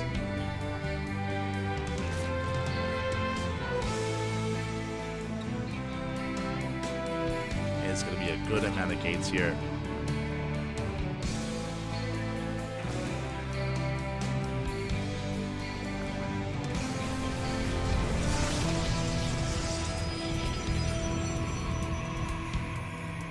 As we are just going to be forced back. Getting into the Roach Warren. I was expecting Ling Hydra, not going to lie. I was expecting Ling Hydra again, but no, it is going to be Ling Roach Ravager, +1 ranges on the way. This could eventually lead towards Hydra and Lurker Tech regardless. But Max said he's had enough defending. He does want to move out. Archons are on the way. Zelts are amassing as well. Go Joey, though, again, his economy is still looking quite solid, and he has the freedom here. He does have the room to invest into all these roaches. Roaches are amassing just in time. Yeah, we have Queens in position, Spores as well. We threaten the main, but we're going to be forced back.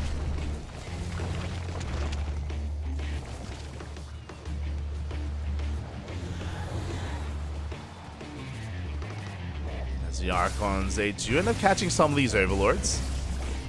Not bad. Oh, as I say that, clutch transfuse. Despite that, though, 1 or 2 Overlords go down. Zealot run by does hit the gold base. We have a Spine Crawler in position. We do see Max trying to come in here with another big warp in. Go Joey, he does get supply blocked. Does get supply blocked there for a moment. We have Overlords on the way. Max said going to be committing quite a bit here, but yeah, there's just too many reinforcements, too many roaches, too many queens. Zealots are going to get cleaned up.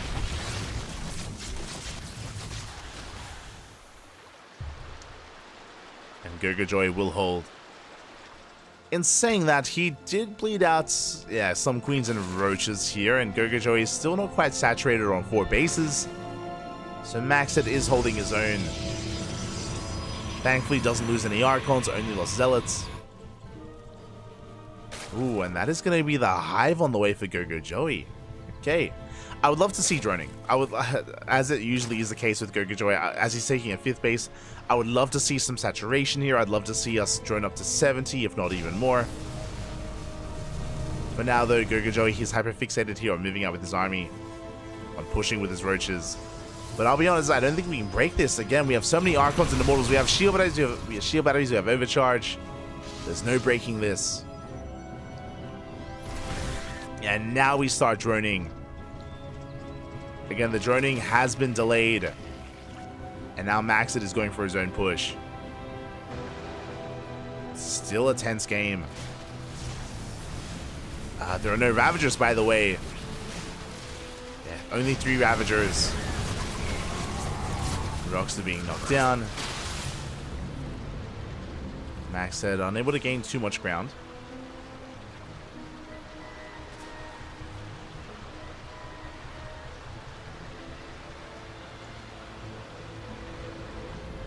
Unable to yet, as Maxit is taking his own gold, his own center. Let's go. Hydrogen is done. Hydrogen is done, plus 2 ranges on the way.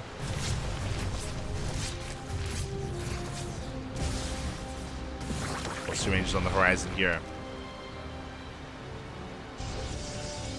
As we see Maxit just establishing this center base.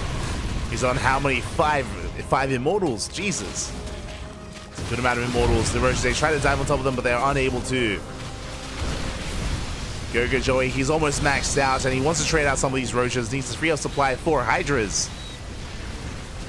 And that's a lot of Roaches going down, by the way. Not the best trade here for Gogojoy. Shaves off some gateway units.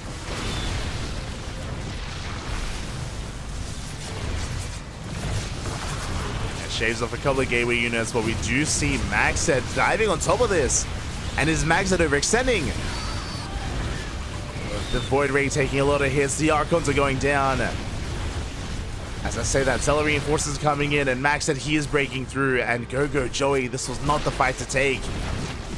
Oh my god, despite the gold base as well, it doesn't even matter. Again, Gogojoy took him a long time to drone up.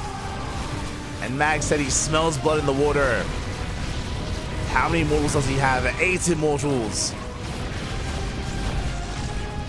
He is running into Ling Hydra. Will deny the gold. And again, Gogojoy, he only has 64 drones. Falling behind here in the economy. Hydras are going down. And Max said he's not done. He's not done. He's reinforcing it with more Zealots. I mean, the gold base is kicking in. And Max said he's overwhelming. Gogojoy, he was looking so good in this game. The Prism finally goes down. We bleed out so many Hydras in the process. These Immortals, they've just been going ham the entire time. Archons are coming in, and again, Max said he has done it. GG gets called. Max said with the counterattack, he punishes the Roach push of Gogojoy. He punishes the lack of saturation, lack of economy, the lack of bank. GG. Max said does take a lead in the series. GG, well played. Oh my god, with that,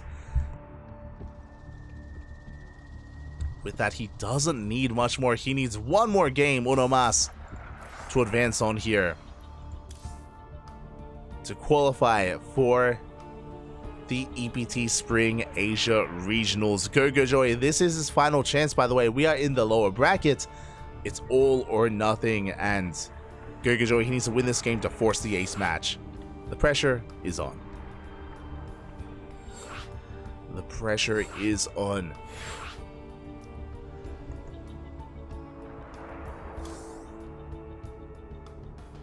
Oh. And yeah, we'll see if he can bring it back here. If Maxet is able to take it all, as finally we're getting to some of these more standard, more recognizable maps. Up next, Oceanborn. We're done with Post-Youth. We're done with Amphion. We're done with the nonsense. But despite that, you can still be quite aggressive on this map. We'll see. We'll see where our players do take us. I'm ready for it. Let's go.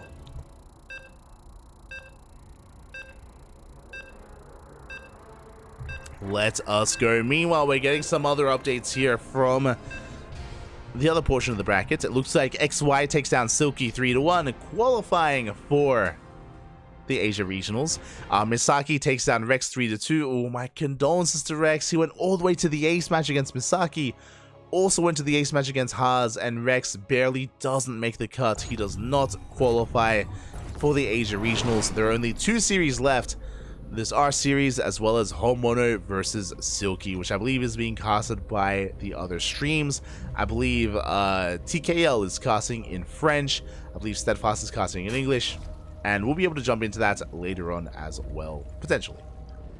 As we're settling in and spawning in the bottom right-hand corner of Oceanborn, we have our blue Zerg player from the land of Hong Kong, representing Team Hyper 1. He has to fight back here and now. It is Gogo Joey. And spawning in the top left-hand corner, we have his opponents. We have the Chinese Protoss player, representing Invictus Gaming, 1 game away from qualifying. Onomas is all he needs. It is Maxed.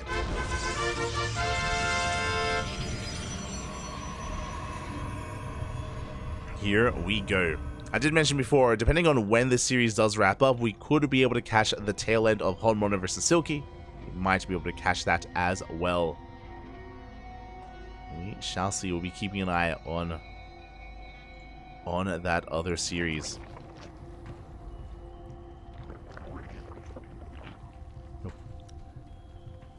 As for now, we're going to be settling in. Again, Gogo Joey forced to take the unnatural natural. Here on Oceanborn, we're not tempted to take the gold base. And speaking of, let's briefly talk about that last game. Gogo Joey, he did amazingly early on to be able to rush into the gold and not be punished for it, to take advantage of it. He was able to utilize his links quite well to harass, to apply pressure, to disrupt the third. But again, a common tale here for Gogo Joey is his lack of droning. It does seem to be his lack of economy, and that's been hurting him more than helping him here in this series.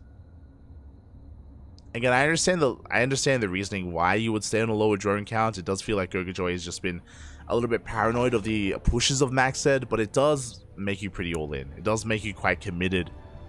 It doesn't give you a lot of longevity here or a safety net in a longer game.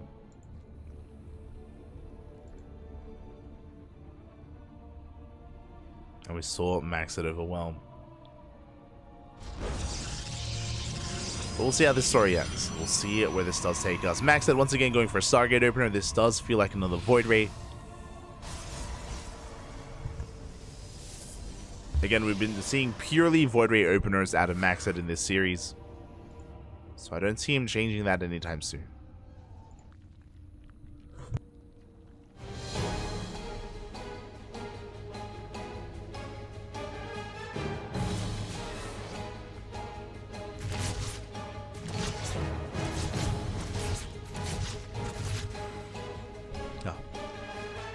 As Maxed is going to be shading in between the bases. Just trying to get a scat off, confirming that Gogo Joey is not going all in.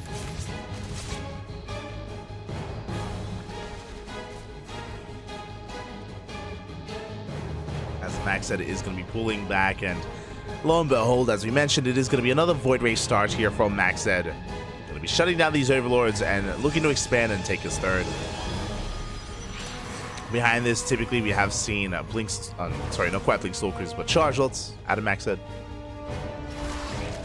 As Lings, they try to get us around, they do end up catching some of these Adepts. One Adept goes down, and we will not get the second as the Adept does shade onto the other side. Not a bad pick-off, nonetheless, for Gogo Joey. Getting an Adept, threatening the third base.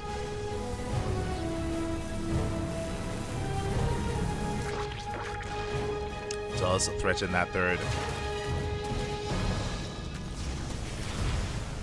As we do see Lings getting a kill on that probe. Not bad.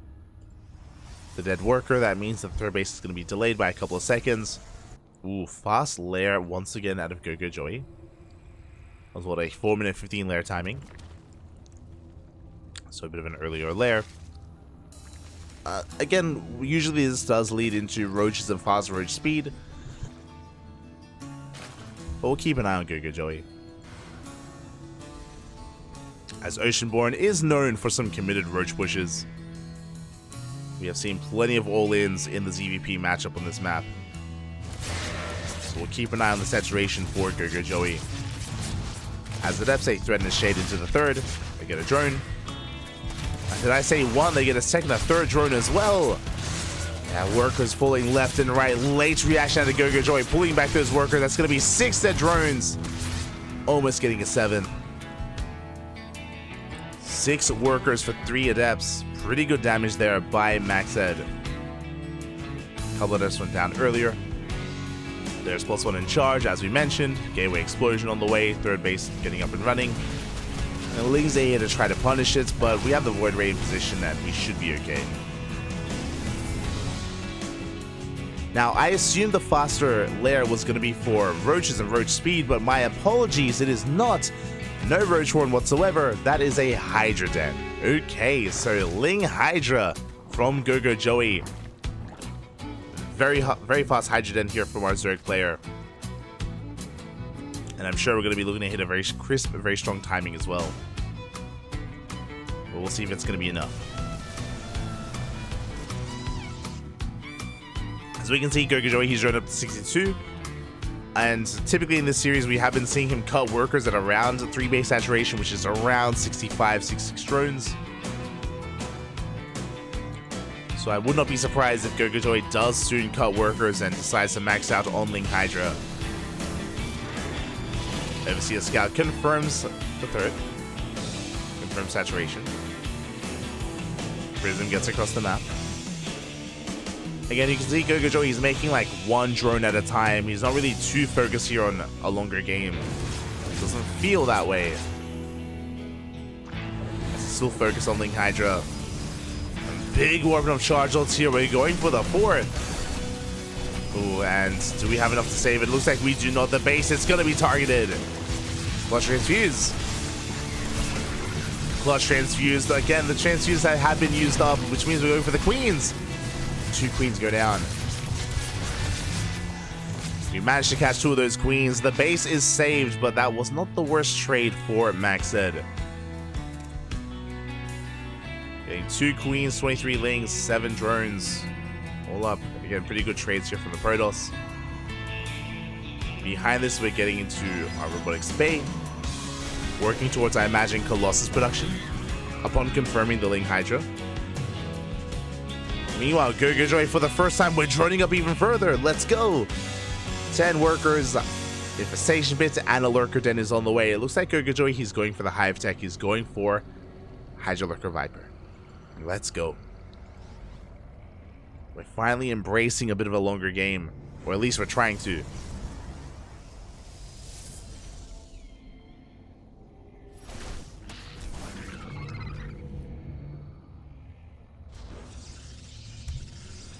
We are trying to here, as we've joined up to 76. Gogo Joey being active.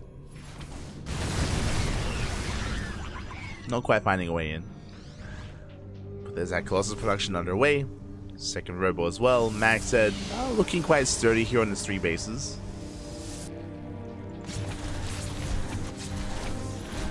Ooh, Lurker production has already commenced. We have yet to begin our Hive. Bear that in mind.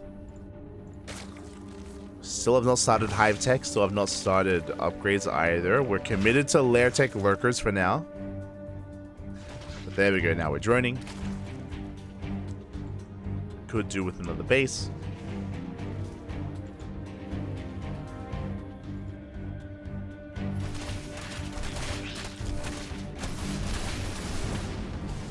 And as Gogo Joey is trying to stabilize here, is trying to set up, we do see Max said getting ready for his move out, getting ready for his push. Here we go, we have the Colossi, we have the Archons. Where is the War Prism? As there we go, the Prism is actually on the right hand side. That is going to be a lot of Zealots here ready for a run by. No 4th base. We should have seen one by now. No 4th is on the way. Gogo Joey, he has Max. I do like that Gogo Joey, he did cut workers a little bit earlier on. Just because it feels like we're pretty all in. We go for the Colossus. Oh, we don't get it. And the Zealots, they make their way towards that natural. Prism gets across the map as well, waiting for a warp in. Zealots, the Lurkers that kept busy. And we collapse on the army. Lurkers, they are exposed. 2, 3 lurkers go down. And so does the base. Big warp into the main base. Go Joey is being pulled apart. Queens of lurkers, they're going down left and right. Lurkers, typically they're ideal defensively, but they're just falling over and over again, one after the other. We're fighting out of range of the lurkers. And the Colossi, they're having their way with those Hydras. At the same time, the Zelta's still not cleaned up in the main. 48 drones go down. And from here, Max said he can just back off, rotate around. Would you have a would-be 4th on the way? It did sneak out. But the drone count is in shambles. Go Joey, he's down to 30 workers, now 35. Barely an economy. The Prism, it's still alive, still up and running. Rotating around towards the main army.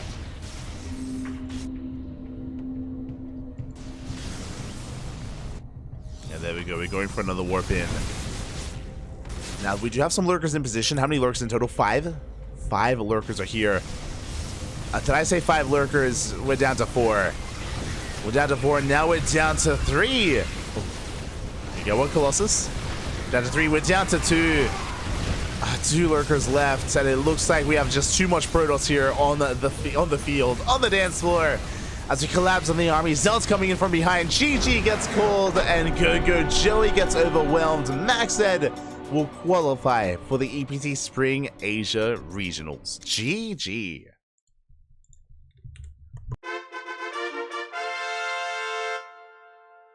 I don't know if you heard me there, but I stopped myself from saying too much Protoss on the dance floor, and then I just embraced it. Shout out to Maynard, by the way. Big shout out to Maynard. GG, well played. Congratulations to Max, that is, he will qualify for the regionals. My condolences to Go Joey. He put up a good fight. He did very well for himself, not just in this series, but in the previous qualifying match as well.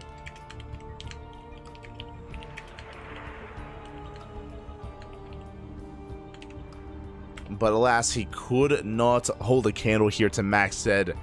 Again, he is a veteran, or he's quite an experienced player. He's a veteran in the scene, and Max said does qualify instead. Congratulations, my condolences to Go Joey. We'll have to try again next season. I did mention before that Go Joey, he's a little bit less practiced nowadays. He is a part-time player, doesn't invest as heavily as he used to into practicing, into improving. Regardless, put up a good fight. Put on a good show. And with that, I believe there is only one qualifying match left. I believe there is one series remaining here. We have everyone else qualified. We have Misaki, we have Jim, we have Maxed, alongside Haas, SEV, Lemon, and XY. And there's one best of 5 remaining. A best of 5 between Silky and Hon Mono. Let's go. Now, Silky and Hon Mono, they are mid-series. They are currently in Game 3. They're in a tied-up 1-1 series, and they're getting into Game 3, which means once that game wraps up, it's going to be a 2-1 in either direction, but that does mean that there is room for more games, which means we get to cast more StarCraft. We do get to cast some more StarCraft here, so give us a moment as we get ready to jump into one more series. Uno más, papi. Uno más. Let's go. You can see it here on your screen. Hon Mono versus Silky. As a reminder, bam, they're tied up. They are tied up 1 apiece. And yeah, we've yet to determine who will make it through. Who's going to be the final player to qualify here through the Asia qualifier. As a reminder, in a couple of hours, we have the EU qualifier as well. Let me just quickly double check. In 1.5 hours, that's not a lot of time, to be honest. That's not a lot of time. After we wrap up this series, we're going to be going on a short break. Going to be getting some water. I'm going to be resting up for like maybe half an hour, maybe 40 minutes. Ideally, at least an hour, and then we can jump into ESL Europe, the European closed qualifier. When it comes to the European closed qualifier, again, it's in an hour and a half. I still haven't looked at the bracket, so do any matches look appealing to me? What would I jump into? Oh, that's a lot of PvP. Jesus, oh my god. How many Protosses are there? 20. Oh my, in the European closed qualifier, there's 20 Protoss, 5 Terran, and 6 Zerg. There you go. Yeah, that's a lot of Protoss, a lot of PvP. That's usually the case. Like, the European region is quite heavily influenced and quite heavily represented by Protoss in a way. The quantity of Protoss players in the European region is insane. So, yeah, 20 Protosses, a lot of PvPs. I think for the European qualifier, I will be trying my best to avoid the PvP matchup just because there's so much of it, and I'll do my best to try to cast some of the other players instead. Nigrat versus Mixu looks like a little fun. Battle B versus Nikic, Spazzy Bazzy versus Akedon, Young Yako versus Baby Marine. A lot of good matches, a lot of good stuff. But I guess we can get into that later on. For now, we're going to be going on a short break. When we return, we will have our final series. We will have the continuation of Honmono versus Silky. Until then, we're going to be going on a short break. We're going to be taking a moment to ourselves here, and we'll be back soon with some more StarCraft. Till then, hasta luego. See you soon.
And welcome back, everyone. Welcome back to the final qualifying match of the EBT Spring ESL Masters 2024 Asia Closed Qualifier. It all ends here.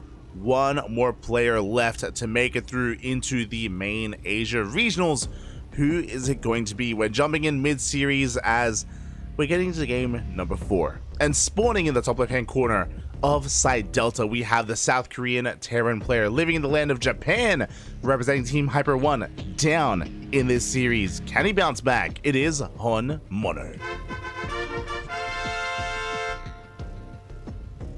And spawning in the in the bottom right-hand corner, we have his opponent. We have the Chinese Zerg player, the blue Zerg representing Team Starving Camels, the Starving Camels SSLT. It is Silky.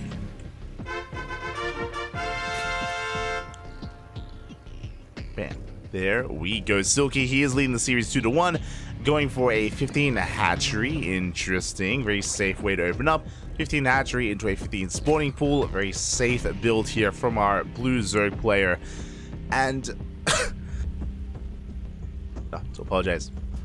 But as we're settling into this, we did miss out on the previous games, but I was actually watching the previous game, game 3 between these two players on my second monitor, and they were on Golden Aura, and it was like a very long game where Silky had engulfed the entire map, had taken every single base on the map, and Homono was stuck on 4 bases, and he was just being contained and was just being starved out.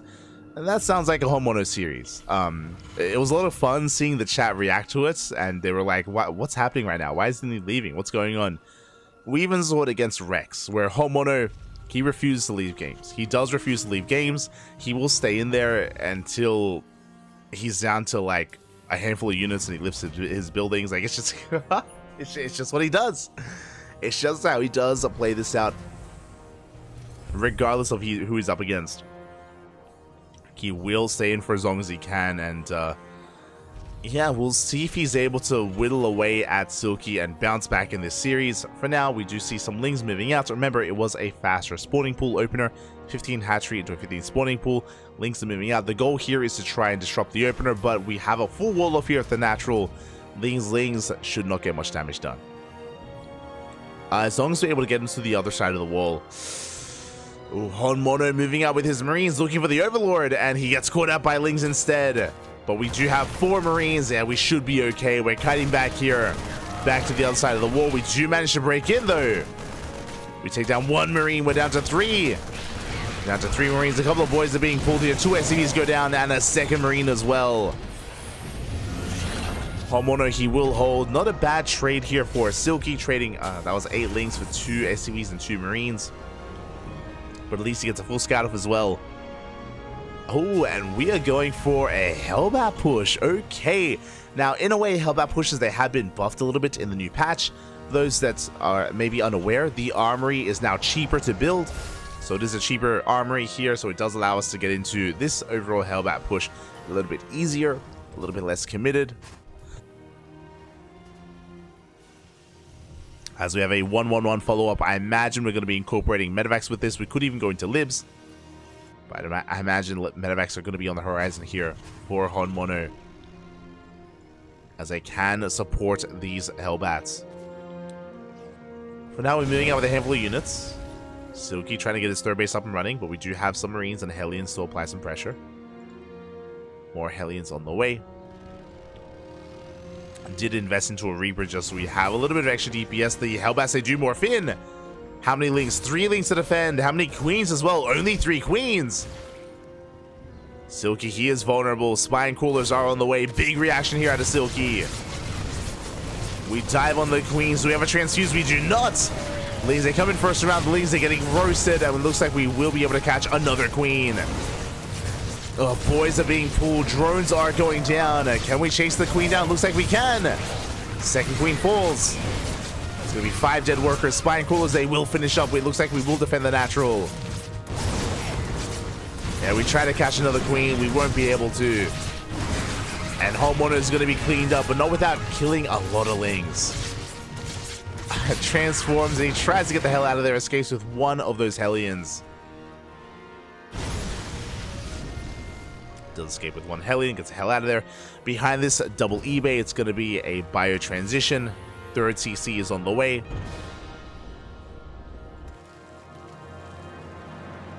Third CC is on the way here. So we're working towards a longer game, but not a bad start out of Honmono. Does take a worker lead. Does dive in. Where's the spines? Spines have been repositioned. When the drones are lining up, they're getting roasted. We managed to get 3 worker kills. Ooh, not quite a 4th. We're going for it though. Ooh, 1 Hellion left. We get a 4th drone. Can we get a 5th? Oh, we can. Can we get a 6th? We can get a 6th as well. Jesus. 6 worker kills for a handful of Hellions. Very nice trade. And with that, Honmono maintains his economic lead. Does maintain that economic lead. And again, very fast upgrades. 1-1 already on the way. We can see that Silky has delayed his upgrades in favor of Lair. Lair is finishing up. No Balin S yet either. So in general, Silky, he's trying to play catch up. He's droning up as hard as he can, taking up as best he can as well.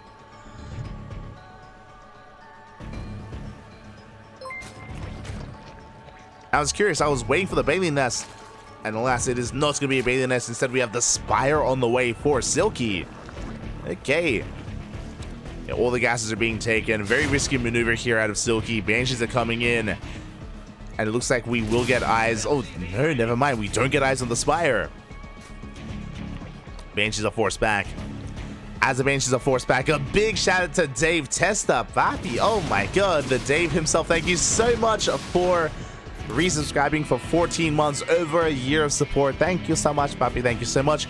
A big shout out to Dave again. Dave, he's one of the big names behind the KSL, behind the Korean StarCraft League. I do apologize, Dave, that we haven't been able to cast it recently, live at least. We've been casting via replays, but very few live casts just because I've been in Poland. But I'm back. I'm back in the land of Australia. I've just been unwell, unfortunately. I have been sick. So still recovering. Once I do, we'll be back to live casting the KSL. I promise. I promise you. We'll be back. But thank you. Thank you so much for everything that you do for the scene and for the Ducklings. Gracias, papi. Gracias. As Honmono, he's settling into his 3-base setup. Behind this, mutas are on the way. Quickly double checking. Honmono, he missed the Spire. Has no idea what's coming out. He's not ready for it. I say that we do have some turret. Never mind. We have turrets set up here. So Honmono, for the most part, he is prepared back at home.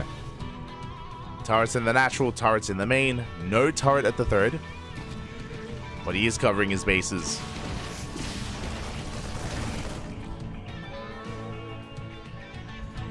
Here we go, as Honmono going to be able to chase down some of those changelings. Mutas are amassing. How many mutas do we have? 7 mutas so far. Not too many. 7 mutas is enough to one-shot SCVs. Is enough to harass. As mutas are moving out. Behind this, we're settling into Lingbane. As 1-1 starts, 2-2 is already on the way for Honmono, so a big upgrade advantage. Ooh, Mind Shot goes off. Big connection on the muta. 1 muta goes down. Turrets are in position as well. The tank does survive, and Honmono, he swats the mutas away.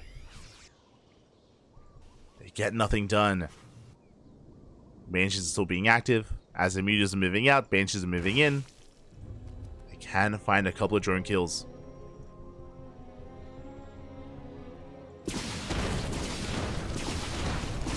And they are going ham here in the main base. 6 drones go down. 7 drones even. Oh my god. We get 8. We get 9 worker kills. 21 in total. Again, the Hellions, the Hellbats in conjunction with the Banshee harass has just been far too much. We deny the 5th base. And Honmono, he's been in the driver's seat this entire game. Silky trying to play catch up, trying to keep up with Honmono, but he just can't. Honmono, he is just overwhelming. Oh, the Mind Shot. Oh! No, it doesn't go off. Doesn't connect. You see Silky trying to split up his army, preparing here for the multi-pronged aggression. Honmono going for a split push. And can Silky keep up? Helling Bane is going to try to roll in. 1-1 is about to finish up here for Silky. Mutas, they do come in. We're collapsing on this position. Widowmine is shut down, and it looks like we will clean this up. Drops into the main base at the same time. Homeowner pushing in towards the north. The army is out of position. There are spine crawlers. Gonna be able to buy some time. Allowing Silky to rotate. Drop into the main, gets cleaned up. 2-2 is done here for Honmono. Still has that upgrade lead. He's up in upgrades, he's up in supply. Up in that army. Nice bait here with the mine shots. And we get a full surround here on the Marauders. Marauders are going down. A good engage here by Silky. And looks like Silky, he will collapse on these Marines. A good fight from the Zerg. Evening up the supplies. Oh, and Homeowner, he's rallying a little bit too far here. Is overextending. Does have to pull back. With the mines. Mine shots going off on the Lings. Good connections. And you can see Homeowner, he's just continuing his rally. He smells blood. He knows he is so close to breaking Silky. Is so close. Very little creep here out on the map.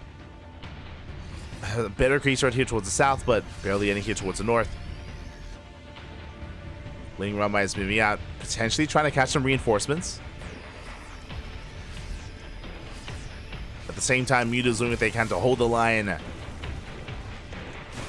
Yeah, as we have cut Silky off from his fifth. Ling Bane is rolling in. Yeah, mine shots are getting baited out. So I say baited out. A decent connection towards the end. And more mine connections. Oh, big connections here with the Lings. Mutas are coming in though. Again, Homeowner, he may be trading out some of his army. He may be losing all these Widow Mines, but still has more behind this. Still refuses to back off. There is no 4th CC. Are we A-Rexing? We are. We are A-Rexing. Essentially a 3-base all-in out of Homeowner. Now we get the 4th CC, but it's a late 4th. Homeowner, his goal here is to end the game. And he will kill this hatchery. 5th base goes down. Again, Silky in a lot of trouble. Even supply block, now is not the time. Massive supply block there for Silky. Can't make anything. Mine's just going to be going up. Ooh. We can see Silky trying to set up a surround. And we do connect here with the Ling Bane. Lings, they come in from behind. They try to, but oh, big connection on the Banelings. And at least now Silky can spend his money as he's no longer supply blocked, bleeding out far too much. And Homeowner, he has done it. He's broken the base, broken the 3rd. And there's not much that can stop him. Sending out reinforcements towards the 4th. And Banelings are going down, and Silky's just being pulled apart. It's just becoming too much. Again, Silky's barely going to clean up this army towards the south, but the 3rd base has been completely cleaned up. Baneling Nest goes down. And a lot of this just came down to the early game harassment. Silky lost too many drones early on. It was too much of a deficit, too much of a lead for Honmono. On top of that, it wasn't just the fact that Silky lost so many drones, it was also the fact that he doubled down on mutas. And these mutas, they didn't pay for themselves. They didn't harass across the map at all. Honmono, he was so well set up, he was so secure here with his turrets, with his widow mines, with his bio. So it wasn't just that Silky had a crippled economy, but he had invested into a fragile army that just wasn't able to pay for itself, wasn't able to harass, wasn't able to get damage done. And with that, Homeowner, he's looking to tie this up. He's looking to force the ace match. Mutas, they get in. They threaten the turret, but they only threaten it. They cannot bring it down. That is a lot of SCVs here in the main. Bearing in mind that Homeowner is all in. Running out of mineral patches. But he's got a 4 CC ready to be taken. Mine shot's going to be going up. We do have some Ling Bane here at home to defend. There's a world where maybe if Homeowner isn't paying attention to his army, then maybe we can take a fight. but it's unlikely to happen here. Good reaction here, good spread out of Homeowner. Cleans up all the Baneleys, they only connect with Marauders. And we're breaking the third. Yeah, this hatchery is going down. Ultras, they're too little too late. Drones are falling as well. Mutas are across the map killing SCVs. But the reality is that Homeowner will not be stopped. He won't be stopped. Killing the natural as well. Back at home, he did lose 16 workers, and he's having a hard time against these mutas. Ultras are popping out.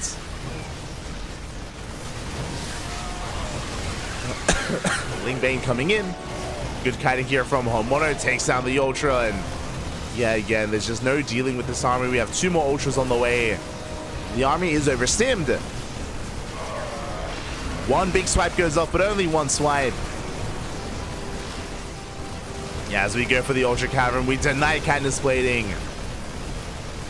Baneless is going to be targeted. Big stim on the Marines. Again, good kiting here. We take down the final Ultra. Mutas are coming in. We have plenty of Marines. I mean, they're quite low, though. Marines are going to be going down, but GG gets called. Homeowner, he has too much. Silky fighting to his last, but Homeowner ties up the series 2-2. We are going to the ace match. GG.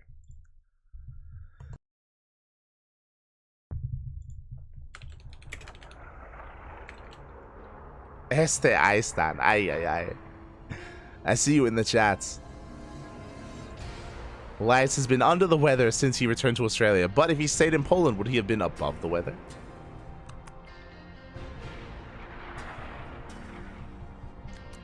I'm shaking my head. GG, well played. We're going all the way to game number 5, and again, a lot of this game did come down to the opener, did come down to the initial build of choice. Remember, Homeowner, he popped off with his Hellbats, he snowballed out of control early on. We spoke about it. The mutas as well just weren't able to do enough damage, weren't able to really get much done, and yeah, Homeowner able to close things out here, able to tie things up. Now we have a game 5. We have a game number 5. It's gonna be on oh my god, it's gonna be on Post Youth. I'm ready.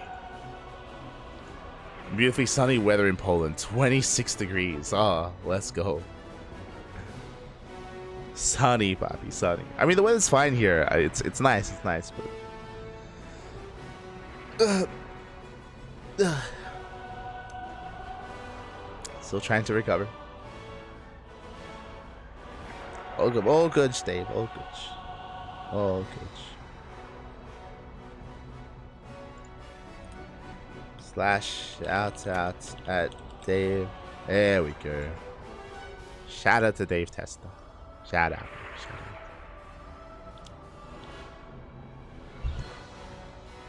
But we are getting ready here for the final game. For the final game of the final series of this region's qualifier. As a reminder, the European region is in an hour, I believe. So I don't have much time to prepare, actually. Oh boy. It's going to be a long night. Yep.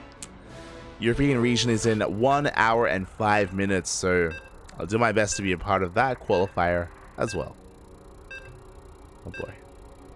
I'll be okay. I just need some tea. After this, I'm going to be making some tea. I need a hot beverage to clear out my throat.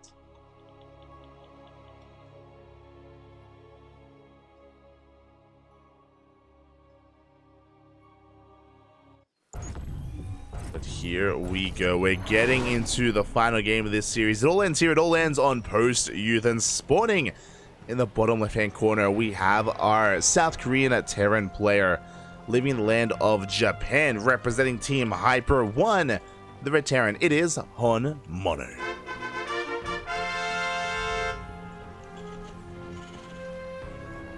And spawning in the top right-hand corner, we have his opponent. We have the Chinese Zerg player, the Blue Zerg, representing Team SSLT, the Starving Camels, being forced into game number 5. It is Silky. Silky going for a 15 hatchery into a 15 spawning pool. 15-15 here out of Silky. Likewise, should be seeing that extractor trick. Homono going for a Rax expand back at home. Now, the reason why I was a little bit shocked to see Post Youth is because you should recognize this map here by now. Not the first time we've seen it tonight. We have an in-base hybrid base. We have an in-base second base here, so a free natural for both players with some gold minerals. Likewise, we do also have a gold base in the center of the map. We saw Gogo Joey attempt and successfully make use of this gold, but it still was not enough, and Maxed was able to bring Gogo Joey down on this map. I'm curious if either Honmono or Silky are bold enough to try to take this gold early on as a third or even as a fourth. We shall see. Now command centers are going to be on the way. We are just going to be expanding here in our respective main bases and getting ready for the series for the final game.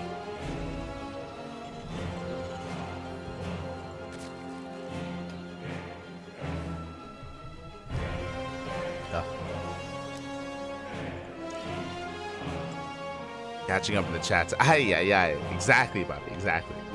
Oh my god, what is that emote? Oh, tea time. Oh my, let's go. True. Tea time. Tea time. Tea with honey. Tea with honey and lemon. Oh. Clear up the throat. Set you right. Gibbs, Gibbs.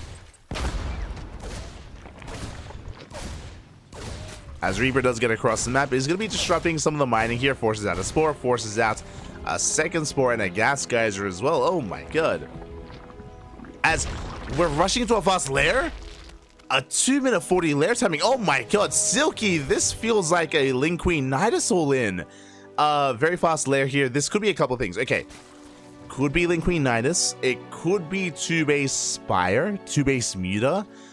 We could be seeing some Ling Dropalord based all in instead.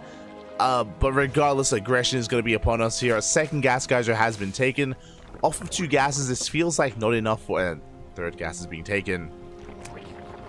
This feels like 2-base Muta. If it was Nidus, we don't need this much gas. I feel like we don't need a third Gas Geyser if it is going to be a Nidus Worm. Meanwhile, have we scouted? Homeowner checking the vision. No! He missed! Somehow, someway, Homeowner, he did not see the lair. That would have been a massive tell, and he's in the dark. 4th gas has been taken. This screams 2-base Muta. If we were casting Miyamika, I would be saying 2-base Hydras instead. But show us the Spire. There it is. Mutas are on the horizon. Mutas are on the way. 3rd base is being taken. This is a build you don't see too often in this matchup, but I feel like on Post Youth, where you get a free natural base, may as well just throw caution to the wind. At the same time, Blue Flame, 2nd factory. Blue Flame is on the way. Okay, now the way this dynamic works, I believe Honmono is going to be hitting first. I believe he's going to be moving out with like 10 Hellions. Already a couple of Hellions. They slip into the main base.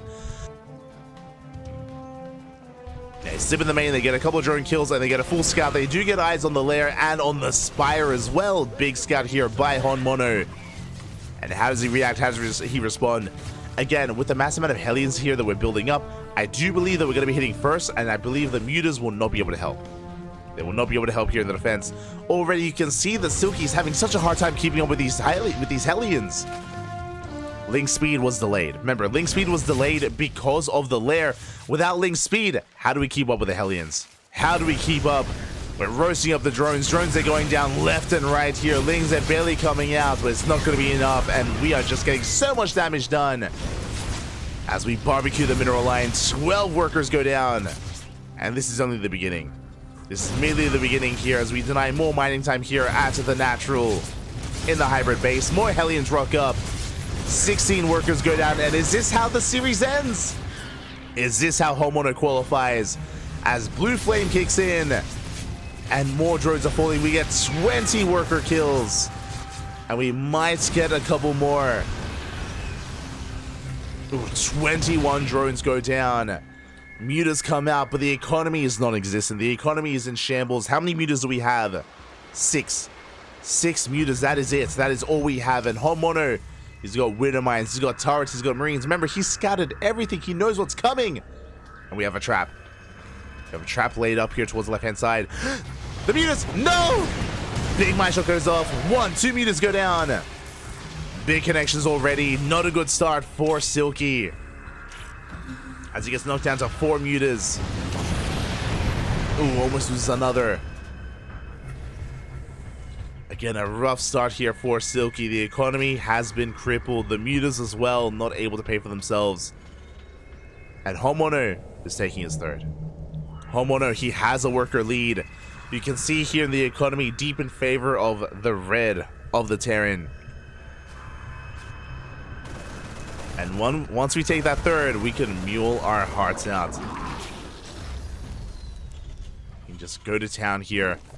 Behind this, now we have the Baneliness on the way, and it isn't just the fact that the mutas didn't get anything done, but we risk so much for these mutas. Remember, link speed was delayed, Banelings are delayed, upgrades are delayed, Evo chambers, like so much has been delayed in favor of mutas, and it just hasn't been worth it. It has not been worth it here for Silky. It has hurt him more than anything. It is killing him. Just an unfortunate matchup of builds. Unfortunate that Homeowner had happened to be going for Blue Flame Hellions. Fun fact, this is a build that Homeowner whipped out against Rex earlier today. Didn't work. But did work here. Or is working here against Silky, is working wonders.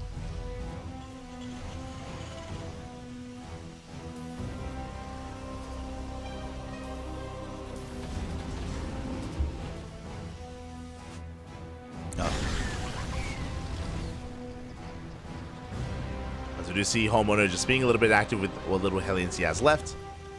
Working towards that bio transition. Starport's on the way. And the game is going to be settling. The game is going to be settling down, but don't let that deceive you. As the supplies are evening up, you may be thinking, yo, is Silky recovering? The answer is no, not yet. Silky is trying to recover. He's trying to build up here. He's going for the gold. The gold is a good way to bounce back. The gold is a good way to bounce back.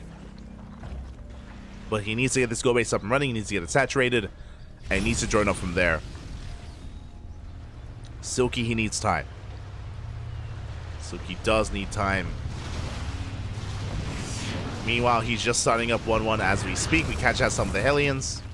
1-1 finishing up here for Honmono, getting into 2-2. So he has an upgrade lead. And here comes the bio. How many Banelings do we have? 2.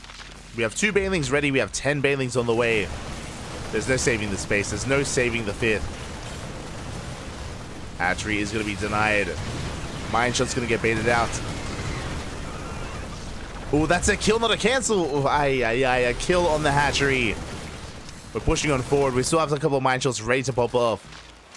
And Homeowner, he checks. He does get eyes on the gold. And these are rolling in. The good splits here from Homeowner. The Marines, they avoid the Baileys. We get into the middle line. Drones are going down.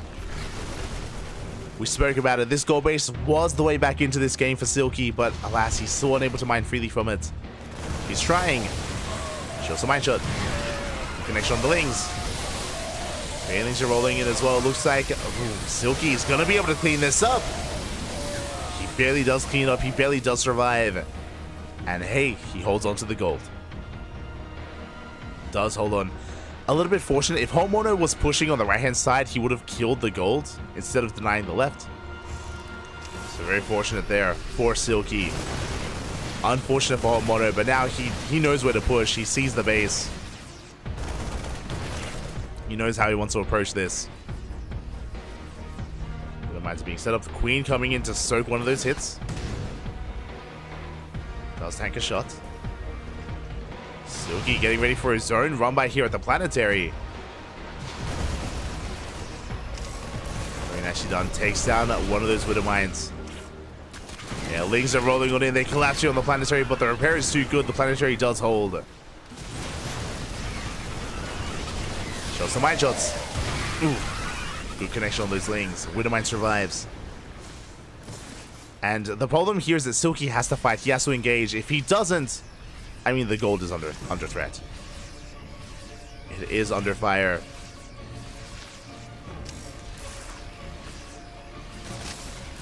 As you see Homeowner pushing on forward.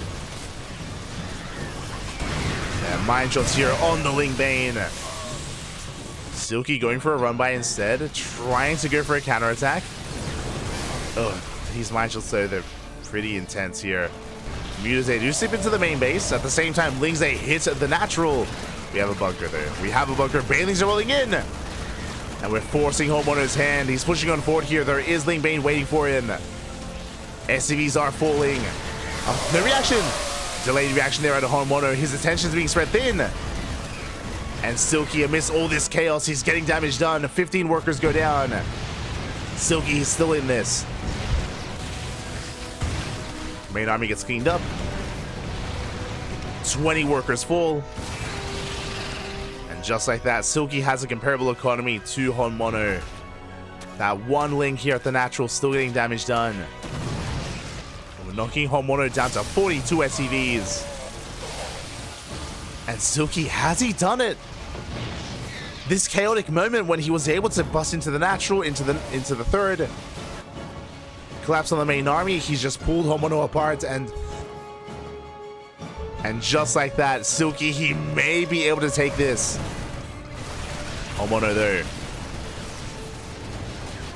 not going to take this lying down. But alas, he's run out of steam, he's running out of Marines. Silky, have we finally done it? We're collapsing on the Marines.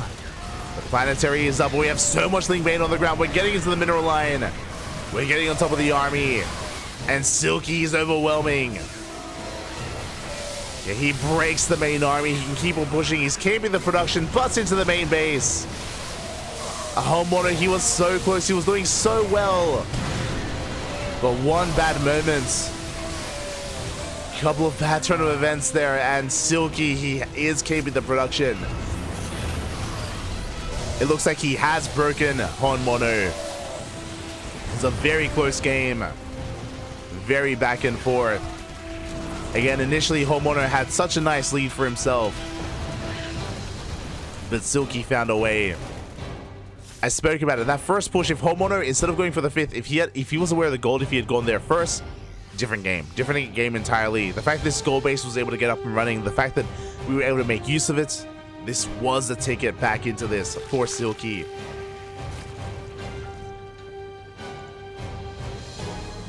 And now Silky's in the driver's seat. Homeowner down to 49 SCVs. Down to 49 workers. Trying to build himself up once again. But he's barely got an army. He does have 3-3, or at least +3 attack. 20 Marines. He doesn't have +3 armor.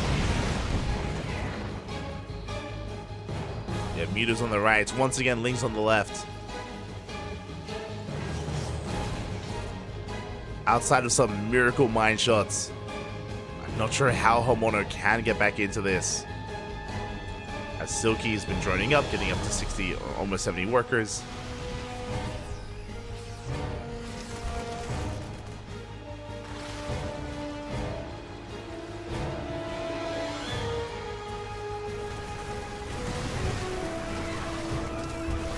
Yeah, we're going to be collapsing this from multiple angles here. Mine shot's going to be going off. We do eat a mine shot to the Mutas. But despite that, it looks like there's just too much Zerg here for Silky. Cleans up a good portion of the army. Lings, they do flood in towards the main, getting more SCVs. As I say that, Homeowner is going to be able to clean some of this up. Big mine shot here on the Mutas. Uh-oh. Homeowner, he's holding. He's holding on, Fat. Goes for the scan. He sees a fresh base mining. Again, Silky double expanded. 2 fresh bases here for the Zerg player. The longer this goes on, the better it's going to be for Silky. Homeowner, he has to do something about these bases. He cannot only defend. He has to try to slow Silky down, but alas, he cannot. He's stuck at home. Thors are on the way. More Widowmines in production. Bailey's rolling in. Going for the bunker. 7 SCVs. Good amount of damage. Mutas into the main. Not easy to break through these turrets. We get 1. The cleanest of trades here, but we will get the second turret as well. Yeah, breaking through the defensive line. We get 13 SCVs in total. The Thor is here. And it does force those mutas back.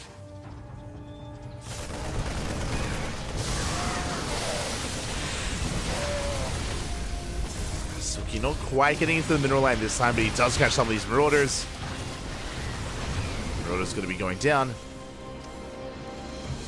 Homeowner, he does have a comparable army size. Honestly, +3 is putting in a lot of work. Like, the fact that we have a +3 attack is huge. If only we had +3 armor as well. So Homeowner, he has the more efficient army. Is pushing. And this is really all he's working with. Show us the mine shot. An okay connection. But Homeowner, he's gaining ground at the same time. A big Limbank counter attack. His natural base is forfeit. He's all in. At this point, Homeowner, he's completely all in. It's all or nothing. He has to end the game with this army. But 32 more Lings are in production. And Homeowner, he's running out of steam.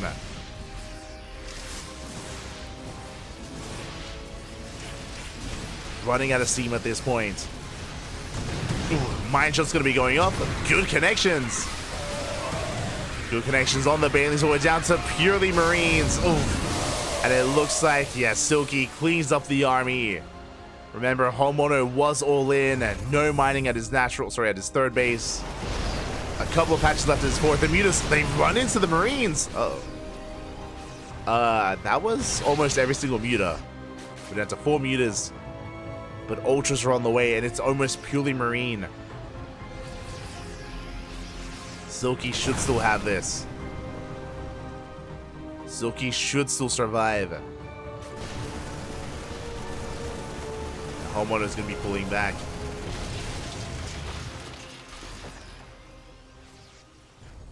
He's lifting up his main base, taking the gold.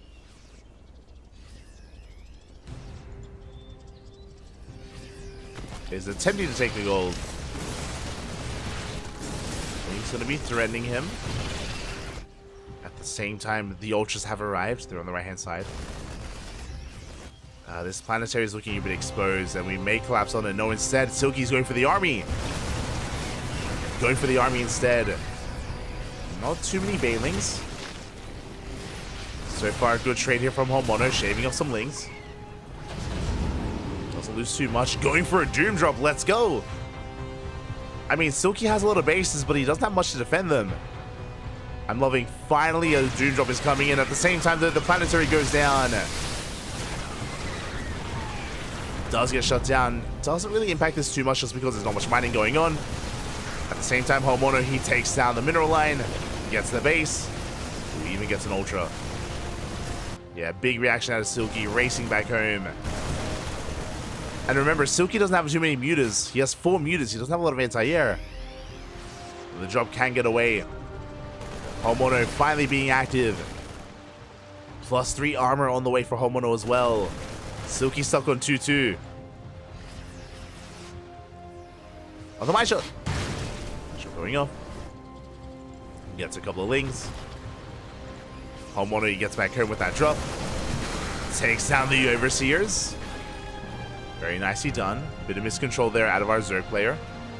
Ooh, that actually supply blocks Silky. Uh-oh. Does get supply blocked. 4 more Overlords on the way.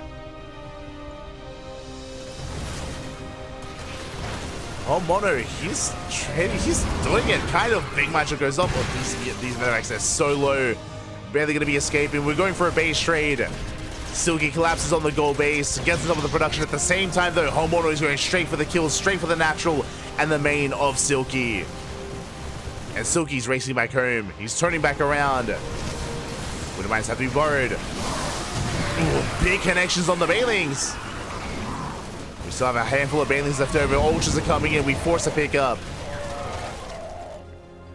Homeowner, can he focus down those mutas? Gets 1. 2 mutas left.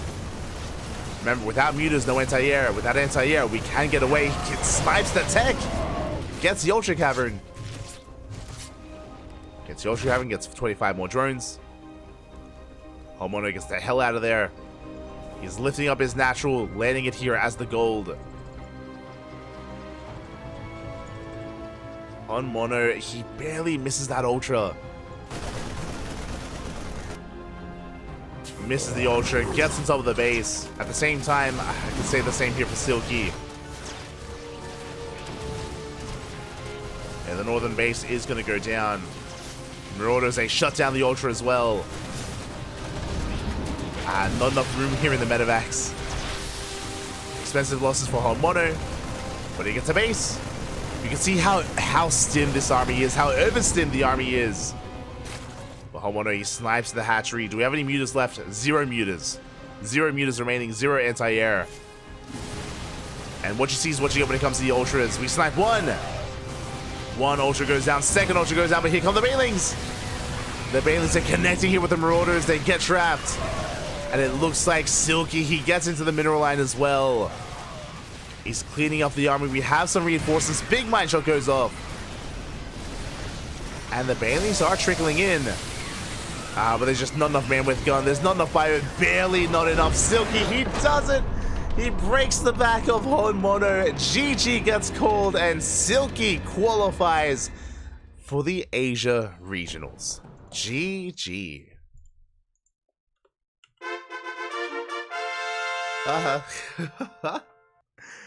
GG, well played. Congratulations here. Congratulations to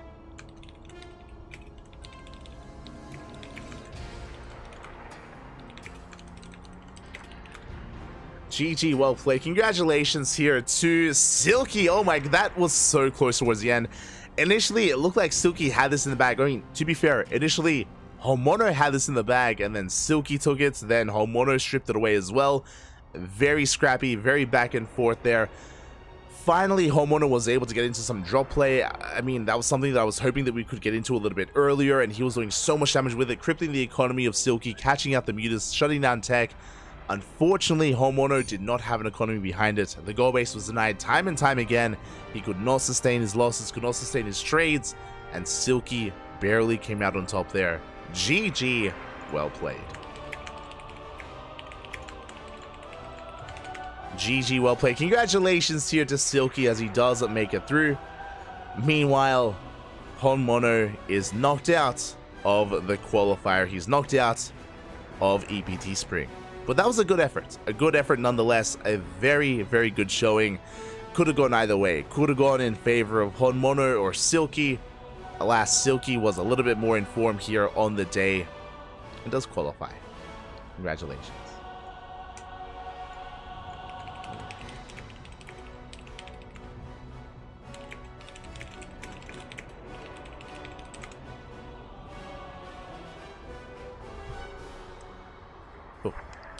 Oh, God.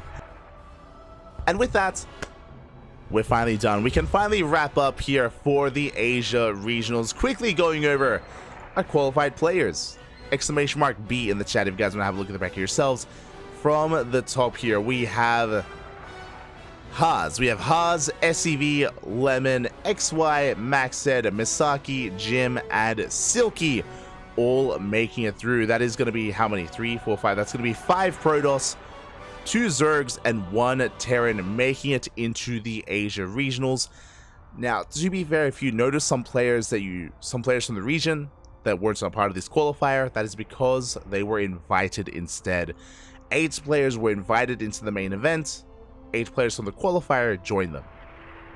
The invited players were Mio Micah, Coffee, Oliveira, Cyan, Firefly, Jeshi, Nanami, and Nice. So in total, the Asia region is going to be comprised of 10 Protoss, is going to be comprised of 3 Terran and 2 Zerg players. There you go. Oh, sorry, and 3 Zerg. So 3 Terran, 3 Zerg, 10 Protoss is going to be the Asia region. I do look forward to it, as the regionals are going to be taking place not too long from now. I think like in a week or something, in a week or 2. So be sure to tune in and be sure to support. Be sure to support those regionals. Otherwise, thank you. Thank you so much for watching. Thank you so much for the support. I'm going to be going on a short break. 40 minutes. I have 40 minutes to myself to just brew some tea. Just wake up, get ready, set up all the overlays, set up the scenes for the European regionals, which is starting up in 40 minutes. So, again, if you're curious, if you are Good. I'm still sick. I'm still recovering. But if you're unsatiated, if you want some more StarCraft, if you want some more SE2 action, then in 40 minutes, the stream is going to be live once again. Not just that. Not just that, but afterwards, in a couple of hours, we're going to be live with the Americas Qualifier as well.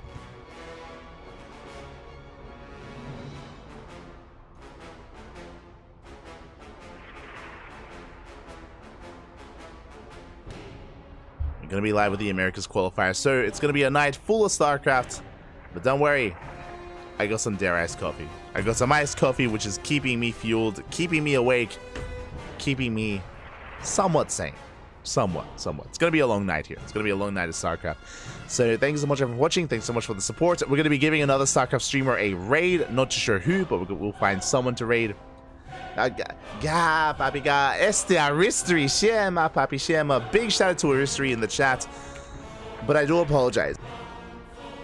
Aristry, because we just finished casting and the stream is going offline for the European Qualifier, which Aristry will be a part of. He will be a part of it, and will be casting it on the channel. I'm still undecided what I want to cast. I did notice a couple of good ZVTs and ZVPs. That's most likely what we're going to be jumping into. So, yeah, we'll be figuring out what we're casting later on. Stick around, we're going to be giving another StarCraft streamer a raid. So again, thank you so much for the raid, Aristry. Gracias. Shema.